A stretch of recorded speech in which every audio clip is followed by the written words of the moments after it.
fans around the globe, across the Fruita Plain, here in Texas and in Comal County. This is the Canyon Lake Broadcasting, live on the air, coming to you from Canyon Lake High School, home of the Division I 4A, Region 4, District 14, Canyon Lake Hawks.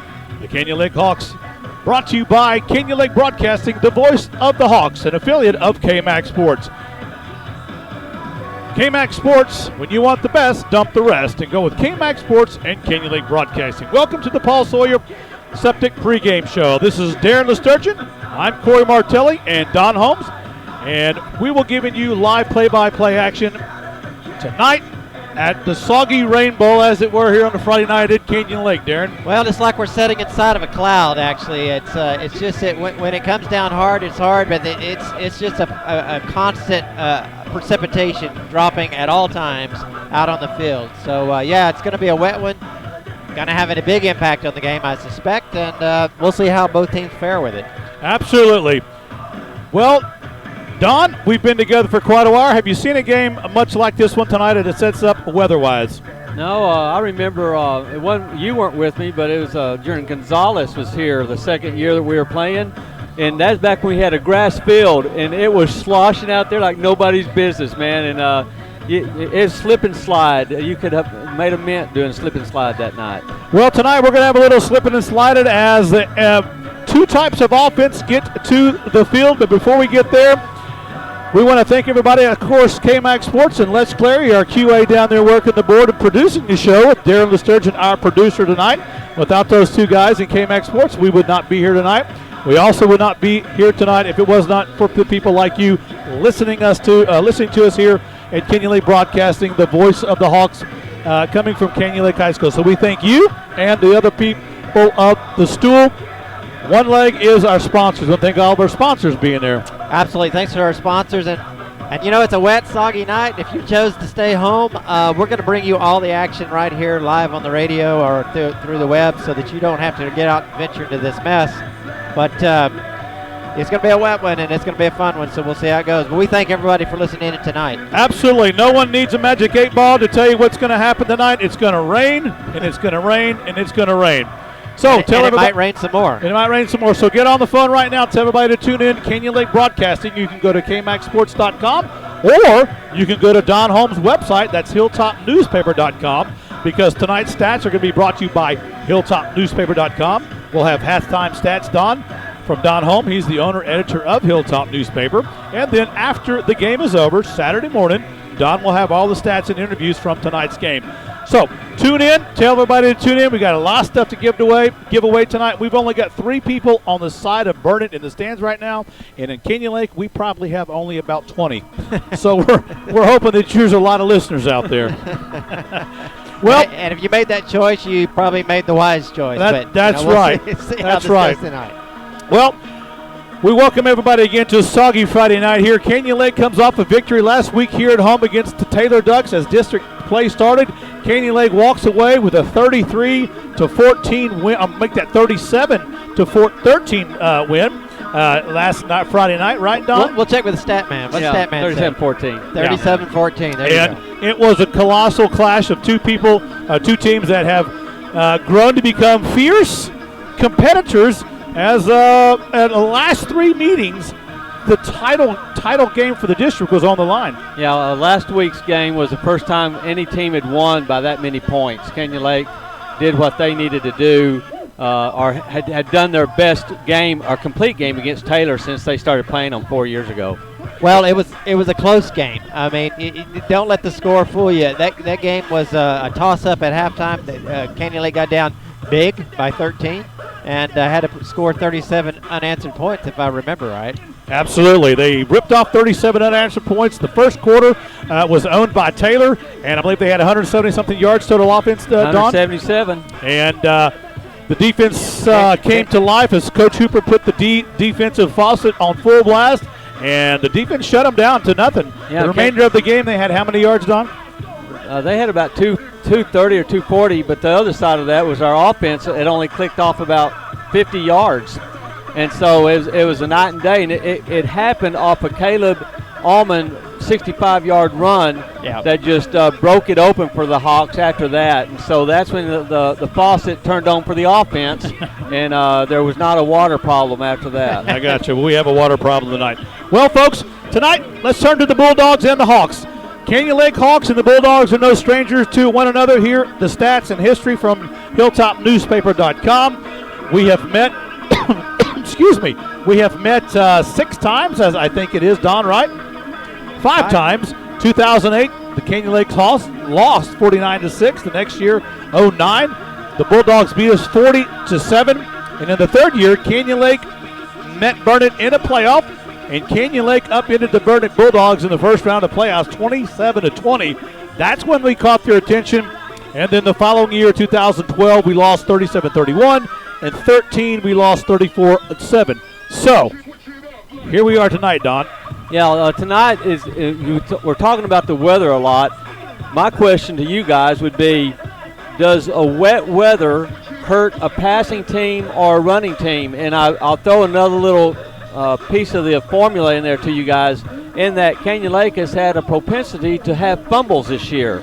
And so when you throw that little idea into the program, then that make this even? Because balls, I've been watching them in the practice, and neither team was catching balls. They were all going through their hands. Absolutely. The rain, the water is going to be a factor.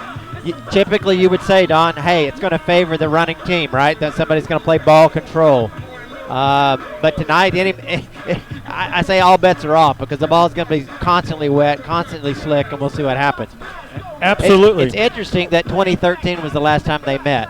Right. 2013, we were just beginning to go into the slot T offense. So we'll see how we are at this point. We weren't there yet. Right. That was our last year without That's what the I'm slot saying. T, and those were not real good years for the Hawks. They were 4-7 and 3-7. So it wasn't the years that Canyon Lake was on top of their game. Well, two offenses couldn't be any different. Canyon Lake, as we all know, runs a slot T offense, and the Burnet Bulldogs run the ever-popular spread offense. The quarterback is Jackson Denton. He'll be calling the signals for the Bulldogs tonight, and a spread offense. Denton has about 70% completion rate and averages about 12 yards per completion. He's a sophomore.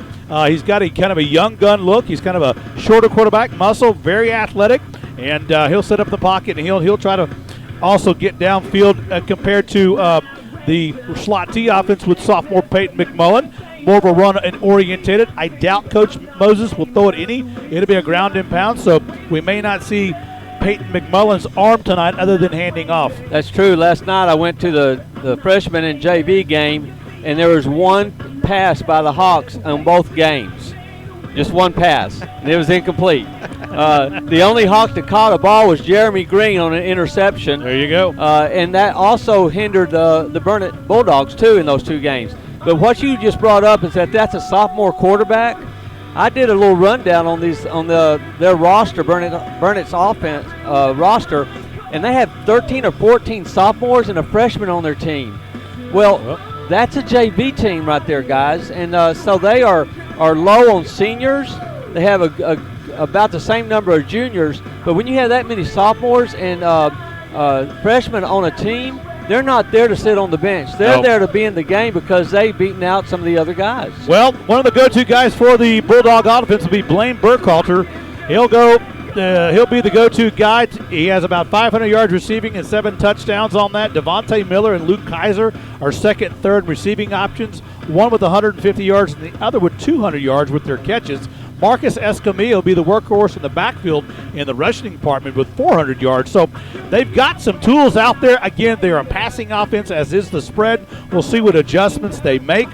Canyon Lake continues to play a high-performance lever after holding Taylor to 13 points just right before the fourth quarter ended and the game was over. But, Canyon Lake will have to shut down that spread offense and the pass. So if you're a passing offense, and the boys, it rain coming down right now like hard, you're going to have to pull some things out of the old trick book, Darren and Don, to compensate for that high-flying passing offense. There's a lot of factors. Well, yes, the ball's wet, but you're also, when it's coming down at the rate it's coming down right now, and if we see this during the game, you literally have water dripping into your helmet, into your face, into your eyes. It becomes a challenge just to kind of see downfield, to see your receivers. much less try to get the ball to them. So I think it really will impact what Burnet's going to try to do on the field tonight. What it will do is make Burnet and the Hawks a much more conservative offense. If that happens, that's going to play into Canyon Lake's favor because their defense has been pretty salty this year.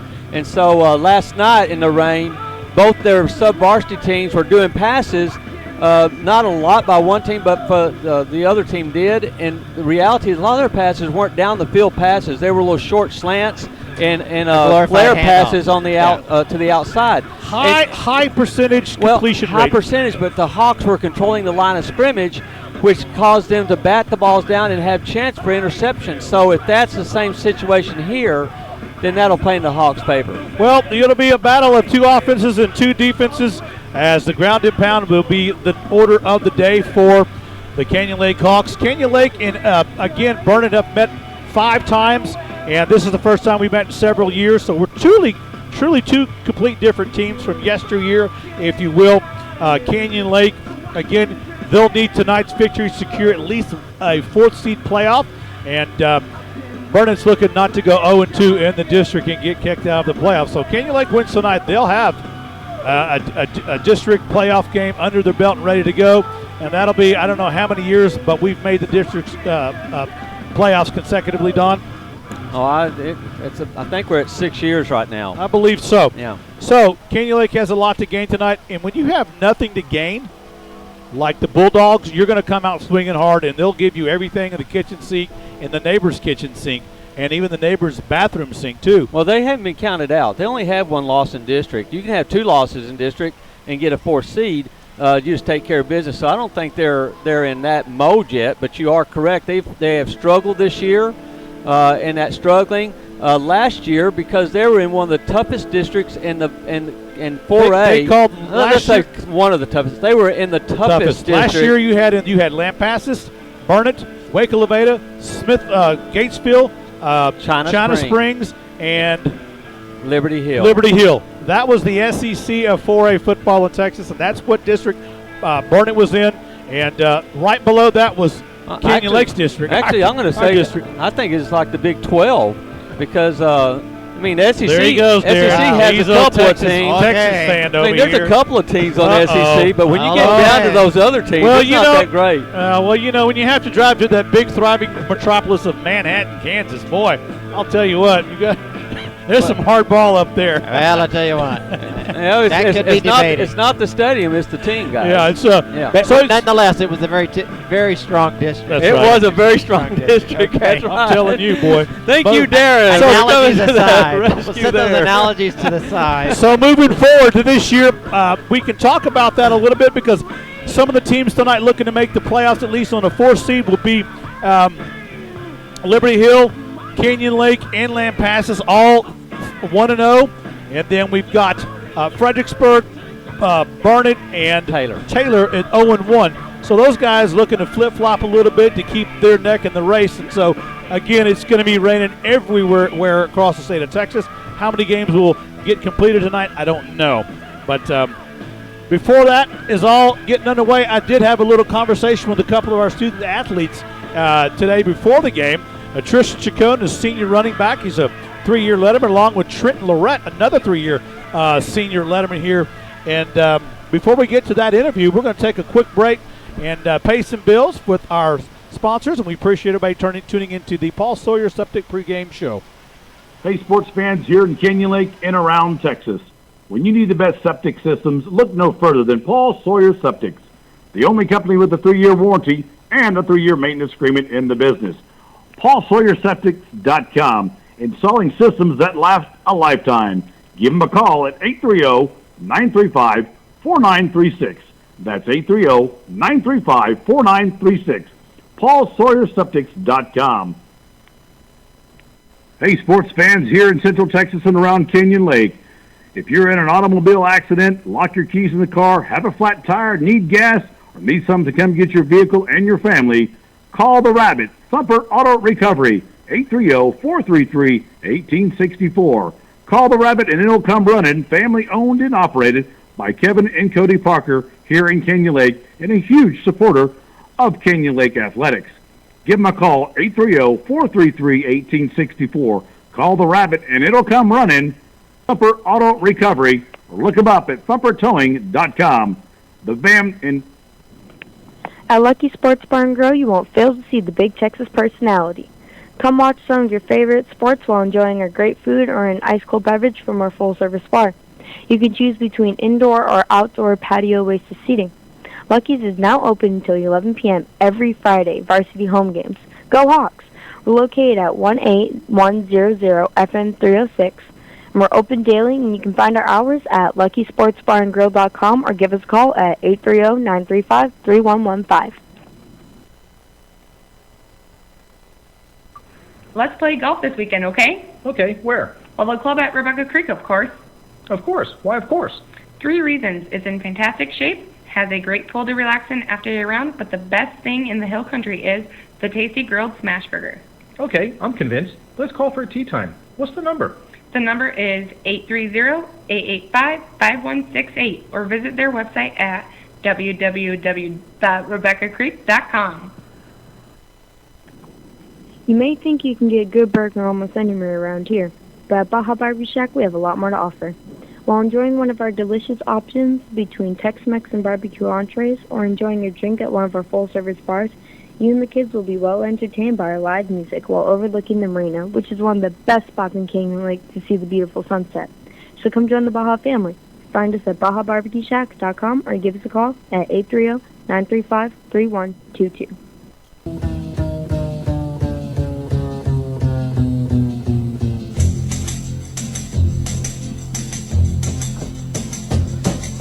You keep saying you got something for me. And we're back. Something you Canyon Lake Broadcasting, the voice of the Hawk, coming to you live from a rain-drenched field here in Canyon Lake, Texas, Hawk Stadium, with a total population right now of 31. I don't think there's more than 30 or 40 people out there, and rightfully so. Only the full-hearted and crazy They're come truly to the game. committed in Truly many ways. Truly committed. committed in many ways. Are braving this weather at this point because it's dumping buckets right now. So we'd like to thank there's a lot of listeners out there. And if you're listening out there to us, I'm going to everybody write down this number. You're going to need this number throughout the game. We're going to give away some prizes here in good fashion. So that number is 210-246-3345. That number is 210-246-3345. And we'll give you some updates as the game goes on. You'll also find that number on your screen, your video screen. So we'll be sure to look for that. So it's a wet one, Don. It is dumping out here like nobody's business. And, I tell you what, only the brave of heart's going to be out here tonight watching this. We're talking about the rain like we're at the Wizard of Oz. We're not going to be witches out there, and we do not melt. So I think we'll be okay as far as that's concerned. But speaking of witches and melt, there's a new advertiser I have on my site, and it's called the Wicked Good Pizza. The Wicked Good Pizza. If you call Wicked Good Pizza and mention Hilltop Reporter, you'll get a 10% off on your pizza. Sit down, listen to the game, and order a pizza and mention Hilltop Reporter for a 10% discount. So let me get this right. You call Wicked Good Pizza. Right. You simply you mention Hilltop Reporter, and they're going to give you a 10% discount. And whether you take it in or you take it out, they're going to give you a 10% discount. And you're listening to the best broadcast of Canyon Lake. That's fantastic. Can't be any better than that, That's guys. Canyon Lake Broadcasting, the voice of the Hawks, coming to you live from Hawk Stadium. Well, Don, way to get Wicked Pizza in there. Everybody's going to call it Wicked Pizza, and what's going to happen, they're going to overload the system, and everybody's at home wanting pizza. They might call it to just break the system, as you said, Corey. They just might melt the switchboard down. They're going to melt the switchboard down over there at Wicked Pizza, and they're going to run out of dough. And then the reality is that the Hilltop Reporter gets paid based on that. Oh, so there's a profit. There's a profit scheme going on here, guys. That's right. Right. Well, today's day and age, you got to watch out for those profit schemes. Well, fantastic. But the pizza's good. But the pizza's good. Excellent. Well, what's even better is that we're going to have a football game tonight. We just got the word we are going to play football here in about 22 minutes or so, and there is no lightning in these storms, so it's just a perpetual downpour at about 60 degrees. I think I have it here. Yep. And so there will be a game. Again, if you're out there listening, give us a text at 210 246-3345. I'd love to hear you. And let me know who you are and where you're calling from or texting from. And we would be really appreciative of that, letting us know if you guys are out there listening. As there's I think there's now 52 people here. And so it's it's a game that, again, we hope everybody's out there. I would say this. If you're debating on whether or not you want to come out and sit in the rain or sit at home and order some wicked pizza, get 10% discount, and listen to the broadcast, you make the right choice. That's all I can say. Just make the right choice. Okay, I count 37 in the stands on Canyon Lakeside now, Corey. 37. Awesome.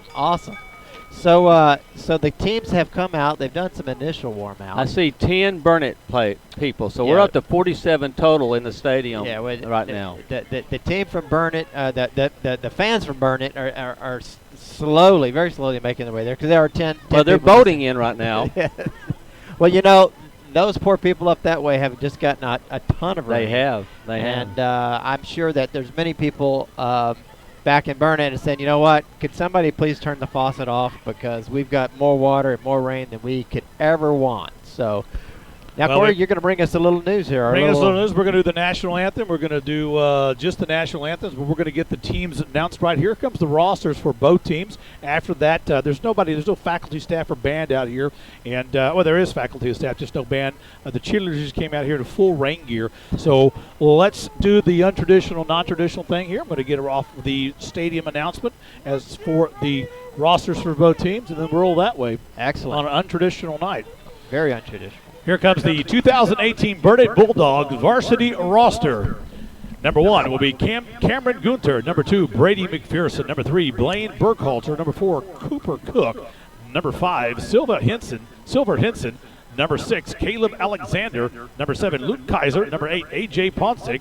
Number 9, Wyatt Young. Number 10 will be Marcus Escamilla. Number 11, Jackson Denton. Number 12, Brian Silva. Number 14, Brian Jackson. Number 15, Braden Howe. 18 will be Matthew Tippy.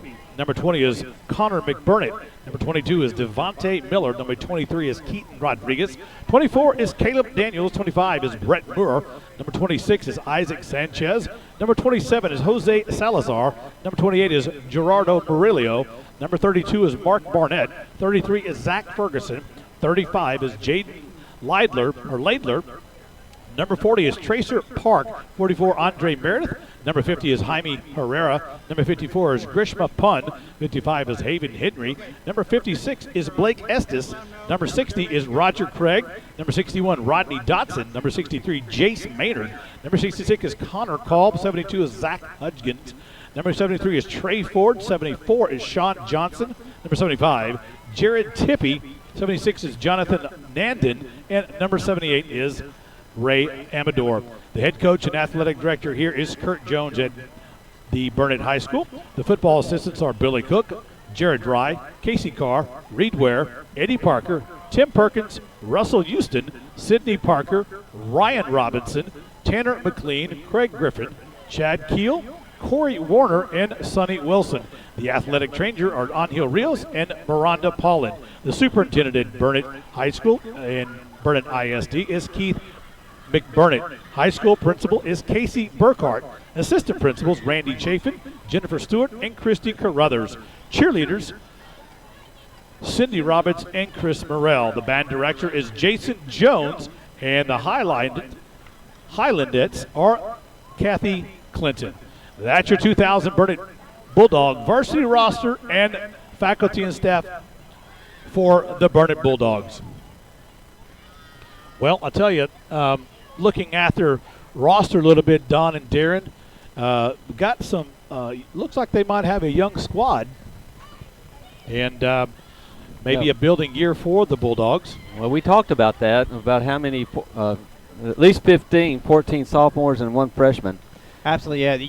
Basically, the team is dominated by underclassmen versus your seniors and juniors. I mean, they have a mix of juniors, but not a lot of seniors. Probably about 8 to 10. No, they're in the 14 range on seniors too. But the point here is that you're not bringing sophomores and freshmen up to sit on the bench. They're coming up because they're going to get a lot of playing time. So they're not going to waste those bodies doing that. So you have to surmise that a lot of those players, the younger age players, are getting game time. And this is their seventh game. This will be their 7th game, so it's not their first time around the block. And so with each game, just like we have, they'll continue to get better. Well, they will, but but just like in those years when Canyon Lake was fielding a team that was in the first 2 to 3 years of the high school, you have a lot of underclassmen making up a lot of players. You just don't have the physical maturity that you have when you're going up against seniors and juniors predominantly. Absolutely. And that becomes a bigger factor in the course of the game. And you have a sophomore quarterback, and that's different than a sophomore quarterback for a slot T team. Not taking anything away from Mr. McMullen, but Peyton is a good quarterback. But if he was playing in a spread offense, he might not be the starter like he is now. A coach can get him and groom him in his sophomore year and have him for 2 more years. We've already seen him get better as the season's going on with his passes. Last week he got 138 yards passing. That's his best game as a player for the Hawks. And so that tends to be good news, or that will be good news for Canyon Lake as they continue this season. But you're right, in a slot T offense, you use that passing game selectively. When the defense is stacking the box, really trying to commit to stopping the run, and you get some easy throws, pitch and catches sort of thing. When you have to be the primary guy in a passing offense, it puts a lot more pressure. A lot of pressure on you. Yeah, you have more reads, and everything that goes with that. And the thing about going from the JV up to the varsity level when you're a freshman or sophomore like a young kid, you automatically, as everybody's gone through this play football, you begin seeing the veracity and speed of the game at the next level. And it's something it's hard to absorb until you get a few games under your belt. So 2 sophomore quarterbacks coming tonight. One's going to hand off almost every play. The other one being the quarterback from Burnet will probably end up throwing the ball a lot short, high capacity, high percentage completions, and they'll probably run it that way with a lot of RPOs from the read option for you people that don't know that. RPO, read option, or pass. So the Burnet Bulldogs have their work cut out for them, as it's going to get a little bit more well, I was going to say a little bit wetter, but it can't get any wetter. There's standing water on the field. Hey, it's lightened up to just a heavy mist right at the moment. Canyon Lake yesterday and this year has brought up Jeremy Green. He's a freshman. And he went back down and played for the freshmen last night. And you're talking about the speed of the game. He was out there. He's getting interceptions. He's doing everything because that speed of the game allowed him to be better as a player on the freshman team last night, because everybody else was going in slow motion in his eyes. It's the maturation of that. Yeah, it goes both ways, is my point. And Jeremy certainly had a great game last night. Everybody played well, but watching Jeremy out there as a DB, he was just saying, okay, which pass I want to intercept. Well, it is a wet field. We don't have many people here in the stadium. More people are coming in as the rain comes and goes. It is a long trip. It's been raining here in Central Texas for everybody listening to us out there. Of course, Grandpa Bill's listening to us out in Columbus, Mississippi. Grandpa Bill is the grandfather of Jeremy Green, who you just talked about a while ago, and his other grandson, the senior tight end, 3-year letterman here, is J.T. Green. They'll go to him for short passes, and J.T. Green is also in a double-tight formation with Canyon Lake, and so. Well, he's a big kid, and so he plays a role as a blocking tight end quite frequently, and certainly a possession receiver for them. When they need that possession catch, but he does a lot more things. He's like another tackle out there on the end at times, and is able to do what get that additional leverage on when they stack the line of scrimmage to the strong side. And J.T. Green's another, what Corey said, another 3-year letterman. And so it tells you Canyon Lake had a lot of sophomores playing 3 years ago, which is different, I think, once again, in a slot T versus a pass-oriented offense. In that, yes, you might be giving up some pounds or some weight or things like that, or the maturity, but in the long run, you're still going to be better off in a slot T as a sophomore than you would be in a pass-happy team. JT will be accompanied in a double-tight formation. They'll bring in Ian Royer, the junior, number 83, and he'll be the heir apparent to JT Green's spot when he comes in and takes the place one year when JT Green graduates like that. Yeah. So when he steps into his role. Absolutely. Ian Royer is one of the unsung heroes. One of the other unsung heroes tonight, this year, is going to be the center, and sometimes we'll bring him as defensive end, and that is the center, number 56. I can't think of his name. De Leon? Nathan De Leon. Yeah, De Leon, and yeah. Nathan De Leon has come in, and he'll be somebody that comes in and takes the place on the defensive end, second string, but he has been the center who's come in and really has been one of those unsung heroes. He has, but he's been hurt a couple of times, and he ended up having, at times we had Sean Pendleton has spelled him when he's had a couple of concussions early in the season. So we've seen that. We've seen De Leon as a senior do quite well. But we've also got some youth plugged into that offensive line as well, as they've rotated a couple sophomores up into the offensive line this year in Pendleton, and also Hudson Duke. Yeah, Hudson Duke. Got a lot of people there. Younger, we got they call them the 5 sophomores. Eric Twitch is on there, and he's another one. And Netting is a junior. And he played on JV last year, and he's moved up number 77. He'll play right tackle, and he has been a force to reckon with. Now, Weber, our left tackle, he will be out tonight, so I'll be curious to see which person they fill with the left tackle, which would be Peyton McMullen's blind side. Well, they brought Netting up, I assume, at this point, because Josh Allman will be out, Weber will be out, so they need a little more depth on the offensive line for tonight's game. Well, I'm going to get off to the Canyon Lake Hawk football roster right here now. We'll get this announced to the folks here at Canyon Lake High School. So this is your 2018 Hawk varsity football roster.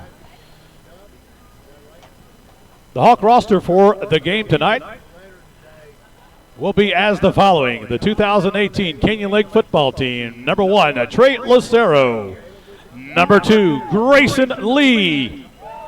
Number 3, Stephen Sharp. Number 4, Brandon Robinson. Number 5, Caleb Allman. Number 6, Chance Martelli. Number 7, Jeremy Green. Number 8, Jacob Neal. Number 9, Dylan Forehand. Number 10, Ethan Slater. Number 12, Peyton McMullen. Number 15, Nick Rivera. Number 16, Daniel Neal. Number 19, Nash Young. Number 20, Tristan Chacon. Number 21, Trenton Lorette. Number 22, Connor Rose. Number 26, Cody Klein. Number 30, J.T. Green. Number 32, Jacob Ruff. Number 36, Alex Harden. Number 40, Carter McCormick. Number 42, Kyle Wharton. Number 48, Andrew Kohlberg. Number 51, Brandon Cassard. Number 52, Clay Weber. Number 55, Kyle Yule. Number 56, Nathan DeLeon. Number 60, Hudson Duke. Number 62, Sean Pendleton. Number 64, Braden Hodge. Number 65, Sheldon Flint. Number 66, Devin Cordell. Number 72, Dylan Shepard. Number 74, Joshua Allman. Number 75, Eric Teutsch. Number 77, Marshall Netting. Number 80, Seth Townsend. Number 81, Eric Collins. And number 83, Ian Royer. Number 14, Patrick Allman. The superintendent here at Comal ISD is Andrew Kim. The athletic director is Leanna Gombert. Principal here at Canyon Lake High School is Christy Castaneda. The senior associate is Jim Robinson. Assistant principals here at Canyon Lake High School, Mark Kirshner, Angela Looney, Chad Seitz, and Aaron Jennings. The athletic secretary is Lisa Verana. Counselors here at Canyon Lake High School, Angie Mickey, Wendy Foster, Shar McCleve, and Emily Whittle. The head coach and athletic coordinator for the Hawks is Coach Charlie Drum. The assistant athletic coordinator is Kim Paisley. The athletic trainer here is Israel Pena, and the assistant athletic trainer is Paul Steinhoff. The assistant coaches are Troy Moses, Cody Means, Brett Hodges, Bill Green, Ryan Tierney, John Bartels, and Victor Escamilla. Robert Sosa, Daniel Lancaster, Javier Almanza, and Brian Hooper. Head coach is Nicole Dugan. Team dance director is Karis Inslee. Assistant band director Caleb Hoffman. And the band director Mark Watley.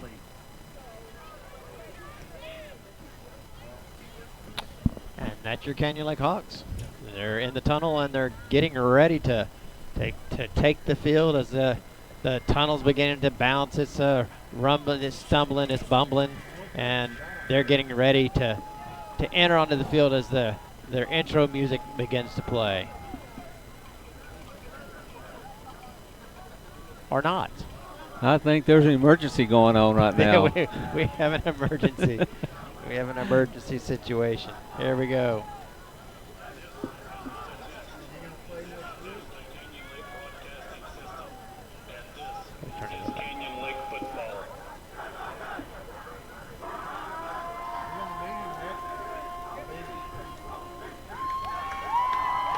And here comes the Canyon Lake Hawks onto the field. We don't have the band playing, so we don't have the revelry of that, but they have their intro music going. They were led onto the field by a member of the ROTC, junior ROTC. The dance team is still inside. They were running a little Emmy clinic tonight, and so they're not out on the field, but we do have the cheerleading squad who's out there in their full rain gear, and they are absolutely bringing the excitement here tonight. You know, I'm kind of happy we're not playing the Taylor Ducks tonight. Idea. The Ducks would have an advantage. The Ducks would have the advantage, wouldn't they? For sure, for sure. And welcome everybody, and welcome your Canyon Lake Hawk football team. Tonight's officials for the football game by the ASAO. Stadium announcer form. Here is the referee, Reagan Foster, umpire Bernard Teal, head linesman Greg Tavakowski, line judge Brian Burkhart, field judge George Michalczyk, side judge Abdul Dunn, back judge Joe Wise, clock and timer Travis Bird, and the 40-25 clock timer is Eddie Ortiz. These officials are for tonight's game from the Austin Football Association chapter of the Texas Association of Sports Officials. Well, Corey, and here comes your Burnet Bulldogs. Fantastic, fantastic. Corey's just looking at the radar. It looks like it's kind of easing up out there, and we were getting it sort of a train effect right over the top of us here for a while. So a little bit of a break. We still see mist in the air, but not nearly as heavy as it was. And please stand and rise for the national anthem and remove your hats. The veterans of American Military Armed Forces may salute. And here comes the national anthem.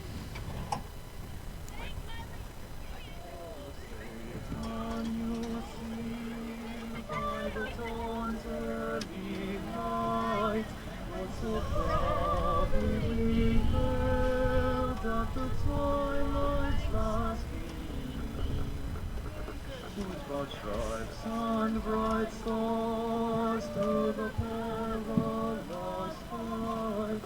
O'er the ramparts we rushed, were so gallantly streaming. On the rocket's red glare, the bombs bursting in air, gave proof through the night that our flag was still there. Oh, say does that star-spangled banner yet wave for the land of the free and the home of love?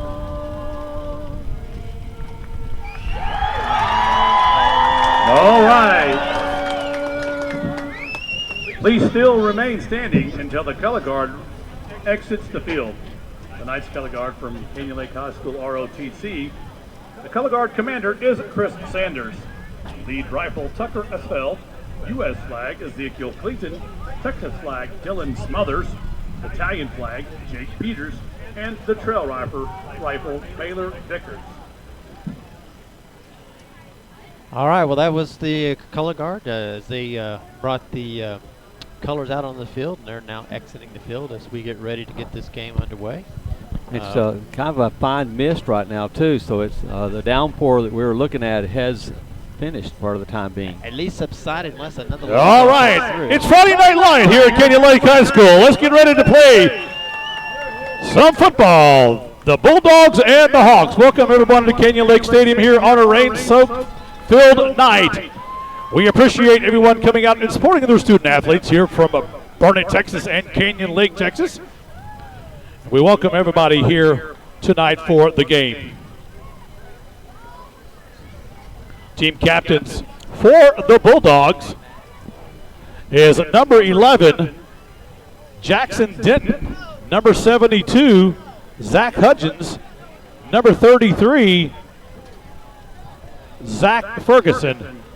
The Canyon Lake team captains are number 21, Trent Lorette, number 2, Grayson Lee, number 1 is Trey Lucero, and number 6, Chance Martelli.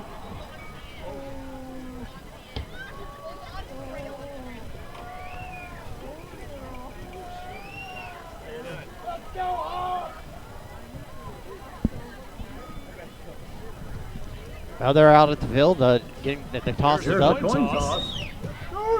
And Canyon Lake has won the toss.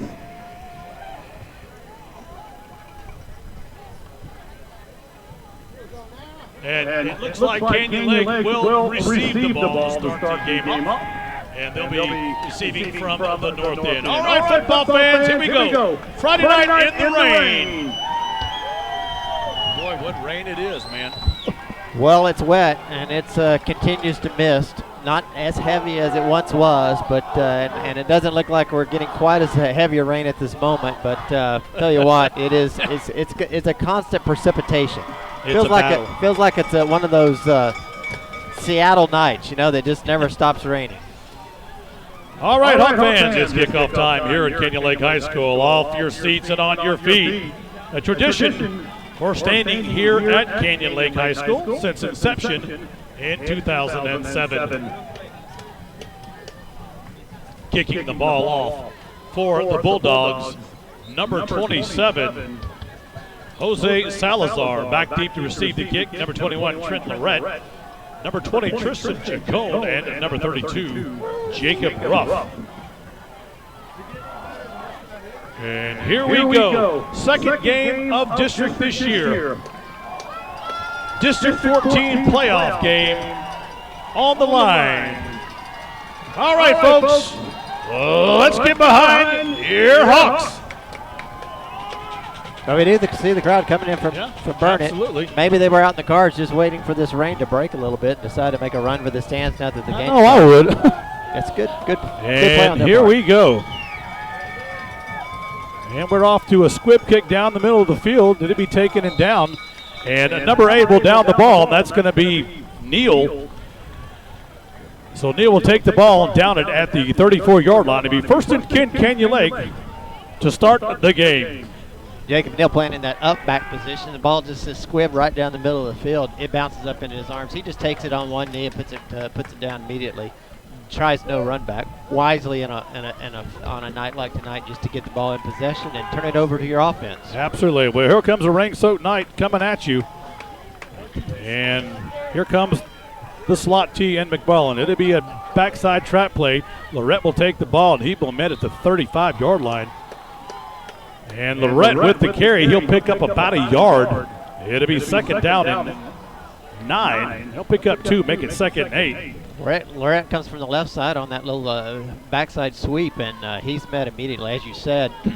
Burnet, they play the slot T a lot. They played it with Liberty Hill. Liberty Hill is one of those teams that runs it maybe better than anybody, and so they're familiar with it. Yep. Here comes Jacob Neal with the play. Peyton McMullen up under center. Lorette in motion to the left side. It's going to be a handoff, and that's going to be Ruff on the left side. He'll bounce across the 40-yard line down to the 41. It'll bring up a gain of 5. It'll bring up third down and a 3. A nice run by Lorette. The hole was stuffed between the guard and the center. He moves out in one gap, and as it gets a little bit of room, he's able to punch up the field for that quick gain. Martelli comes in with the play. He'll split out all the way on the double tight end formation. J.T. Green on the other side. Chacon in motion, dive play. Here comes Ruff right up the middle. And Ruff, he'll get across the 45, across midfield down to the 49-yard line of the Bulldogs. They'll move the chains on the far side of the field, and that'll be enough for another Canyon League first down. Once again, that Gain of 10 on the play by Ruff. Ruff, once again, same play, hits that gap between the guard and the tackle, and he finds a lot of daylight there and went probably 5 yards before he really got touched. Absolutely. Here comes up to the line of scrimmage. A quick snap, dive play up the middle. Ruff has the ball. He's slicing through players, and Ruff will get across the 45. They'll mark him at about the 44-yard line. Pick up a 5. We'll call it second down and 5. Good yards after contact. That wasn't just a free run right there. He got hit about 4 times as I looked up and he went 5 yards downfield. I think a lot of the tacklers on that slick, wet jersey, when trying to grab him, it'll be working on both sides for both teams. Well, it's just grabbing somebody, tight jersey, and it'll be hard to tackle by that. Fumble on the play. And we'll see who has it at the 45-yard line. McMullen never got the handle. He dropped the ball as he pulled away from the center. I think he fell on it, but we'll see. There's a scrum down on the ground. We'll see who they call it on. Who they have. Canyon Lake football. Be a loss of about a yard. And that'll bring up third down and 6.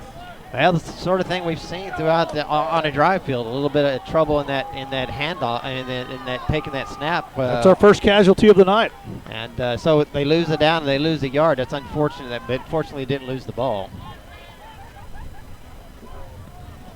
So it'll be third down and 6 at the 45-yard line. McMullen, he'll hand off the backside in.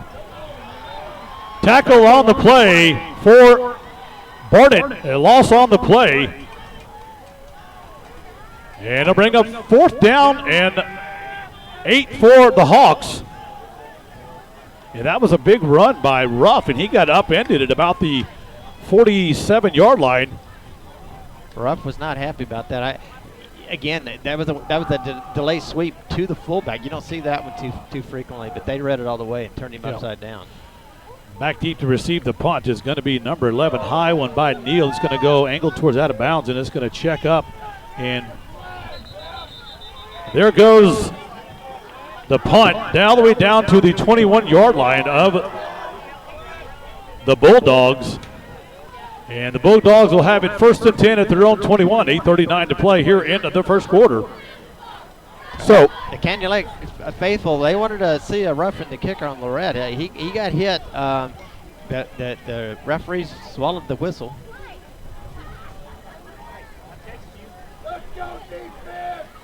It'll be first and 10, Burnet at their 21-yard line. Here comes the Burnet offense back in the back, the quarterback. Let's see what he's got. We talked about it at the beginning of the game. And it's going to be a dive play in the middle. And run right up the middle.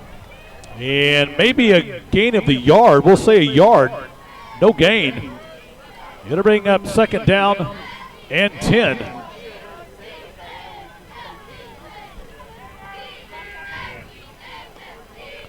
Well, let's see. That's the first run of the game. Obviously, first play for the game for Burnet. They are a pass team.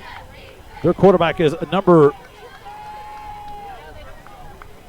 here comes back pass. It's a run option. The quarterback will run. And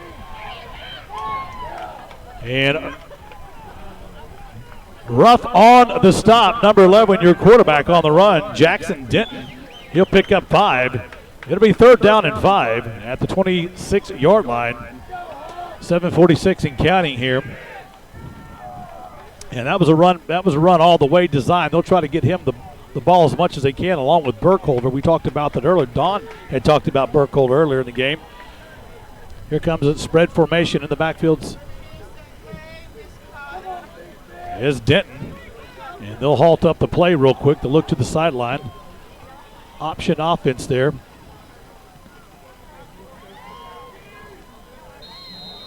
And it's going to be called a timeout by the Bulldogs. That'll stop the clock with 7:15 to go. The play clock was down to 1 second, so the coach had to come in and rescue the quarterback. Yeah, a little bit long on that, trying to get the signal from the bench there. It's going to be a critical third down. If they can make a third down, move here, that would help them in their drive at the beginning of the game. Burnet used some of those poster boards over on the side to call in audibles for the quarterback. So a little bit slower for them to sort of recognize what was happening to them. Yeah, you're talking about the quarterback running. I think we're going to see quite a bit of him calling his own number tonight with it being as wet as it is. And he's an athlete. I mean, he's a sophomore, he's a young guy, but they're going to try to use his athleticism. He is an athlete, definitely an athlete. And they'll also try to get Burkholder the ball and number 22, Devontae Miller. Third down and 5. Ball at the 26-yard line of the Bulldogs. Here's a snap. It's going to be a run option, and here comes the Canyon Lake defense. And the Hawks defense closed the gap. Grayson Lee and Brandon Robinson in there, finally bringing around his number 62 on the stop, Sean Pendleton. It'll ring up 4th down and 3. Make that 4. Yeah, that was the plan. Quarterback sneak all the way. He took the snap in the gun position and just tried to take it up the middle, and was read quickly by the defensive front 4. Back deep will be Lorette for the punt. And a high punt off the side of the foot. It won't go very far. Hits the 40-yard line, and it's going to go maybe to the 45. So, Don, we get a kick all the way from the 30, make that the 28-yard line to the 40-yard line. Net kick. And it'll be down at the 44-yard line. Canyon Lake will have it 1st and 10 after a kick of 12 yards. So if you're Burnet, you don't like that kick, and you don't want another one. But here come the Hawks already on the field. Martelli will come, and he'll split out wide to the right, down to the numbers. Peyton McMullen, he's out there also with Rivera. Split wide. It's a dive play. Jacob Ruff. Jacob Ruff across the 40-yard line, slips down, and Ruff will get down to the 37-yard line. He slips and falls. There defensively for the Bulldogs is Braden McPherson. Gain of 7 on the play. It'll make 2nd down and 3. I tell you what, Ruff got the ball. He had a lot of green around him, and he was making a hard cut, a cut that he probably would have made and probably picked up another 15 yards had he made it. But just not the footing there tonight. Double tight end, Royer, JT Green, tight formation. This is going to be a dive play again. Ruff up the middle. And Ruff this time, he'll get up to the 35-yard line, tackled by number 60 on the stop for the Bulldogs. Roger Craig, gain of 2. It'll be 3rd down and about 2. The Bulldogs read that well that time and had great penetration up front from Roger Craig, and he was able to put the stop on that play. So 3rd down and 2, and it'll be a double tight formation. JT Green on one side, Neal on the other. Backside trap is going to be Chacon on this carry. And Tristan Chacon, he'll take it to the right side. He's finally brought down by number 7 and number 10, Luke Kaiser and Marcus Escamilla. He'll get out to the 33-yard line. They'll move the chains on the far side of the field, and that'll be enough for another Canyon League first down. Royer in now. That usually mean a double tight formation as DeLeon gets up to the line of scrimmage. McMullen under center. Same play as a while ago. Following his block is Chacon. And Chacon, he'll get behind Nathan DeLeon and Hodge. And Chacon will pick up 8 yards down to the 25-yard line. We'll make up 2nd down, and we'll call it 3. Well, Chacon rode Hodge all the way to the 25-yard line. That's where they'll have it. Martelli comes in. He's wide out to the numbers along with Nick Rivera out to the hash marks. Ruff in the backfield by himself, and it's one of those dive plays again. And nice dodge by Ruff. And Jacob Ruff, he'll pick up yards. Break across the 20-yard line down to the 19. Yeah, nice play there by Ruff. He made a nice jump stop move to the left, and that's going to allow him to move those markers. They'll move the chain, and that'll be enough for another Canyon League first down. It looked like he sliced through there a little bit, you know. Good counter move. Here are the Hawks break out, dive play to Chacon this time, and they're just working that inside. Tristan Chacon on the carry, brought down by number 15, Brayton Howe. Chacon will pick up 3 yards. It'll be 2nd down and 7. Well, the coach is using the inside between the tackles all he can right now. A little more steady footing, I would think, Darren. Well, absolutely. Less cuts and just kind of you get a hold. You let your blockers just give you a little gap, and you just run straight ahead. Martelli comes in with the play, double tight end formation, Ruff in the backfield. Here comes Nick Rivera in motion, dive play tackle, and Ruff runs right over somebody. Number 35 on the initial hit, Jaden Laidler. Ruff on the carry, and Jacob Ruff will get down after a 4-yard gain to the 12-yard line. It'll bring up 3rd down and about 3. Well, Ruff put the wood to Laidler, tripped him up and fell forward. Here comes the Hawks. A little flex here, and it's another play by Chacon, and Chacon picks his way to the 10-yard line. Tristan Chacon on the carry, and he'll pick up 2, and he'll be a little bit short of the 1st down. And it'll be 4th down and about a big 1 yard. Make it a long yard. In comes Royer. All right, Hawk fans, on your feet. 4th down and 1. Here they come to the line of scrimmage. A dive play right up the middle. It's Ruff. And Ruff will go right up the middle, brought down by 33 again. Zach Ferguson. He'll get into the 7-yard line. They'll move the chains on the far side of the field. And that'll be enough for another Canyon Lake 1st down. So Martelli bring into play, and Coach Moses just wearing out that inside between almost the guards for this drive, Don. Yeah, he's afraid to go wide, I think, because of the ball being so slippery. Dive play, Chacon bulldozes his way across the 1-yard line. Touchdown! Canyon Lake! Tristan Chacon with the final effort, diving across the goal line. And the Hawks get on the board at 2:15 here in the 1st quarter. Tristan Chacon. And Chacon got submarine. He went airborne like Superman from about the 3 and got the nose of the ball across. The extra point attempt will be by number 21, Trent Lorette. And that was a thing of beauty, Darren. Well, that's exactly what Coach wanted to do. Just want to run it right down the middle of the field, take as much clock off.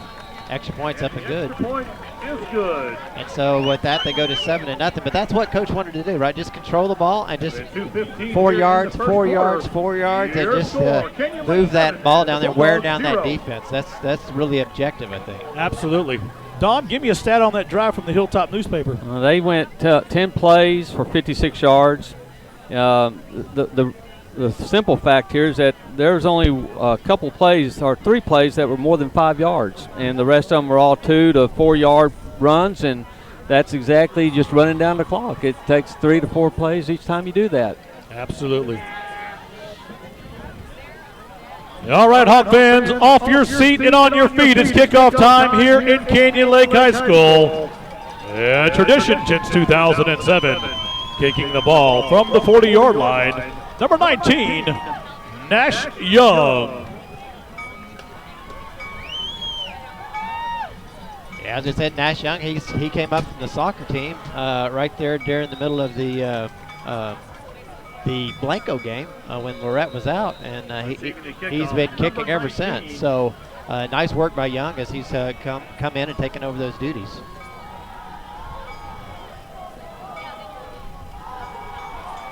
And here comes a kick by Young, and he belts one down to about the 7 or 8 yard line. Across the 10 to the 15, he finds a window, he gets to the 30-yard line, and finally brought down. Good return by number 11 for the Bulldogs, Jackson Denton. He'll get through traffic and get all the way down to the 33-yard line. It'll be 1st and 10, Burnet. Good run by Denton. In that drive, Canyon Lake had either you or Jacob Ruff or you're Tristan Chacon. Those are the only 2 guys that got the ball.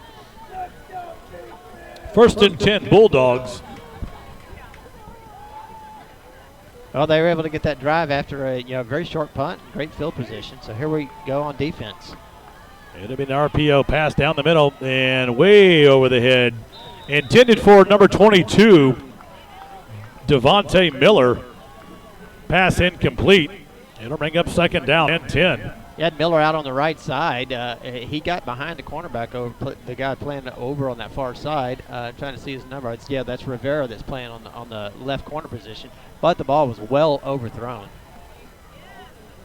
Absolutely. Here comes Burnet to the line of scrimmage. Burnet to the line of scrimmage, flag on the play. Looks like it may be against the defense, and we'll see what happened. The flag threw up in the air by the line judge, but everybody kept playing. Well, the defenders jumped off sides, and so they were in the neutral zone. They went ahead and snapped the ball. A little discombobulated, but I think they're going to give them 5 yards and move them forward. And it'll be offsides on the defense, and that'll be 5 yards. So it'll bring up second down and 5 for the Bulldogs. And that's the first time we've used discombobulated tonight, Coach. Well, we might use it again. You never know. We'll throw those big words out there from time to time. Second down and 5 for the Bulldogs. Shotgun formation. Man comes in motion right side to jet sweep. There is some room. He cuts back at the 40, and he is hit. Number 48 on the tackle, Kohlberg. He'll be accompanied by Alex Harden. Gain of about 3. It'll bring up second down. Well, they'll move the chains. That'll be a Bulldog first down. And that was a good run option by the quarterback, number 11. I'm sorry about that. Jackson Denton. And that was a good jet sweep play. Good penetration by their offensive line to move the Hawks back. The linebackers picked it up. First and 10, Bulldogs.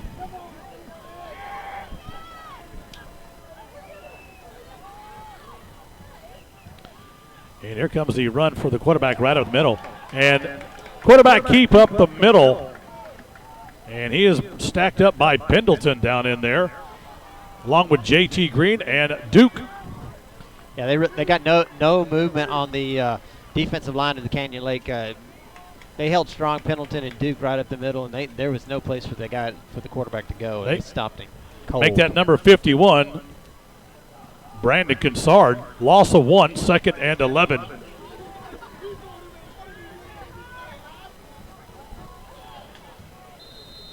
And we have a timeout called by the Bulldogs. 37 seconds left here in the first quarter. Your score, the Hawks 7 and the Bulldogs 0. A little bit of frustration over there in the Burnet coaching staff as they call that timeout. You got a young quarterback, you're trying to get plays in, and it just wasn't happening the way they wanted it to happen there. Well, folks, I'm glad you're listening to us out there. Give us some feedback out there. Let us know how we're coming through, and don't be afraid to get that number out. The number you're going to need to get some of the goodies tonight is going to be 210-246-3345. We appreciate out there. I know Michelle Patey is out there listening. We got stuff to give away tonight? We do have stuff. We got Mima's Tacos coming up. Oh, my goodness. I had some today. Very nice. Very nice. Second down and 11 for the Bulldogs at their own 42-yard line. So here come the Bulldogs. Man in motion to the right side. He'll set up, and he sets up down to the hash marks. Quarterback keep right side. He'll roll out wide open. Caught. Number 33, a big gain. And number 33 on the reception, wide open. That's Zach Ferguson. And he's finally brought down out of bounds by Neal. And all the way down to the Canyon Lake 39-yard line. First and 10 Bulldogs. Well, the running back comes out of the backfield on a little swing route, and quarterback does a sprint out and just finds him wide open in the flats. Here comes the play up the middle. Big hole. Number 10 on the Marcellus Escamilla with the big run right up the middle. And he'll pick up 8 yards. It'll be second down and 2. Yeah, up the middle it went. They got a good trap motion. And that's the end of the first quarter of play. At the end of 1, the Bulldogs nothing and the Hawks 7. Well, right there you see that the effect of that completed pass. All of a sudden there's a little more room on that running play. We'll take a quick break. We'll be back in just a few minutes as we... This show is brought to you by the book, All I Need to Know I Learned from My Texas High School Football Coach. a handbook of wisdom for parents, young people, and yes, even coaches. Head over to www.learnedfromcoach.com and order your copy to support sharing the stories of these great coaches and leaders. That's learnedfromcoach.com. Hey there, Hawk fans. Tired of struggling with parking, long ticket lines, and crowded seats here at Hawk Stadium? Your Canyon Lake High School Athletic Booster Club has the solution. Memberships at Hawk level or higher qualify members for reserved parking, elite entrance, and reserved stadium seating for all home varsity football games. Memberships help purchase gear and equipment from multiple sports and help provide off-campus meals for all of our traveling teams. And $12,000 in scholarships were awarded to student athletes last year. Please join us for this year's Casino Night Scholarship Fundraiser to be held on Friday, October 5th at Goofy's Bar and Grill. For more information, contact us through Facebook or Instagram. Number 5 on the carry, Silver Henson. And Henson right up the middle, down to the 20-yard line of Canyon Lake. It'll be 1st and 10, Bulldogs. And let me tell you what, they're going between the tackles and moving our guys out of the way. Well, they're a little dose of the same absolutely right here as they pound up the middle and try to get that room inside. It'll be 1st and 10 at the 24 of the Bulldogs. Denton, the quarterback, handing off the ball at will, and he does it again right up the middle. This time, Jacob Ruff on the tackle. He'll bring down number 1. He'll pick up 1. That's number 9 on the carry, Wyatt Young. Bring up 2nd down and 9. Well, I'll tell you, it's a feed up the middle for both teams. Obviously, the spread offense is going to throw a little bit. The rain has stopped and got clear, believe it or not. So we'll see how this weather continues to hold here during the game. Trips left, single back. Big high snap that throws and big tackle by middle linebacker Grayson Lee. And there's a flag on the play on the way far side of the field. And we'll wait for the call on that. Well, that's over there where the youngster is. Number 26 for Canyon Lake taking the plays. That's Cody Klein. That's where the flag came from. Yeah, and I hope it's not a personal foul because they were jarring at it pretty good. And I don't know what the call is, but here comes the call. And the call will be personal foul, unsportsmanlike conduct on the Bulldogs. And that'll take the Bulldogs all the way across the Canyon Lake 35 down to the 37. Well, that was a tough play for Burnet right there because they got sacked. Big play by Grayson Lee to sack the quarterback, and then they get that 15-yard penalty on top of it. So they lose the down, they lose the yardage and a penalty. So it'll be 3rd down and about 27. Unfortunate. Here comes the line of scrimmage. Denton up to the line here. In the backfield is Marcus Escamilla. Escamilla takes the run pass option pass and pass downfield incomplete. And Brandon Robinson there for Canyon Lake. It'll bring up 4th down and long. So you got the ball here. If you're Burnet all the way down into about the 20-yard line. Well, he was trying to get the ball downfield to Devontae Miller. He was about 15 yards from the line of scrimmage, and the ball just didn't come out clean, and it short hop to him. So another weather induced mistake or lack of grip on the ball. I think it's a bad snap. Well, they've been battling a number of things there, but certainly the ball did not come out cleanly. The hell back deep is going to be Lorette for the punt, and nice high kick, plenty of coverage time. Lorette's going to leave this alone. It's going to get a bounce inside the 2, the 1, and the ball. And the ball will be down inside the 5, the 2, the 1-yard line. And great play by the Bulldogs coverage team. Number 14 with the stop, Ryan Jackson. And the Hawks will be in the shadows of their goal post. 1st and 10 Hawks from their 1-yard line. Well, that was a great play by the Bulldog special teams as Martelli and McMullen come in with the play. But then again, maybe Coach wants a 99-yard drive. Now, I know that's what Don was thinking. That's why I looked at him. Here comes the Hawks up to the line of scrimmage. Double tight formation. It's going to be a dive play just to get some breathing room. And the Hawks get some breathing room out to the 6-yard line. Is going to be Tristan Chacon. He'll gain of about 4. It'll be 2nd down and 1. So breathing room they get. Nice blocking up front as he goes off the left side between tackle and guard and just picks up a hard 5 yards. In comes Jacob Neal. They'll probably go with the double tight when Neal comes on, but he'll flex out. De Leon up to the line of scrimmage. 2 receivers out to the right side. They don't go for it. They know it's going to be a run. And it's rough on the right side. Tripped up at about the 12-yard line.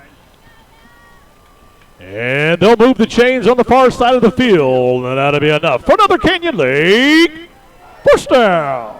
Yeah, Ruff just got Gain of tripped up. 6. He had a lot of yardage out in front of him. If he doesn't get tripped up by a linebacker, just grabbed his foot, and he went down after getting Interesting on that down. real quick. They had 2 receivers split out. Bulldogs didn't go cover the second one. They didn't think for a moment they were going to do anything there. Here comes again. It's going to be a backside trap play, and it's going to be, I believe Chacon got the ball. And the Hawks get out to the 16-yard line. That was actually Lorette, I think. I believe that was number 21, Lorette on the carry. It'll bring up 2nd down and 6. Canyon Lake not showing any jet sweeps. It's all but been between the tackles, as has the Bulldogs on this soaked field night, as Peyton McMullen gets up to the line of scrimmage. And for the first time, they quick pitch out to the right side. And this time, a loss on the play. A pitch out to number 32, Ruff. And he'll be brought down. A big loss. Bring up 2nd down and 9. Well, just when we talked about staying between the tackles, they pitched it out wide, and the Burnet Bulldogs were there. Number 5, Silver Henson. He really made a great play on that.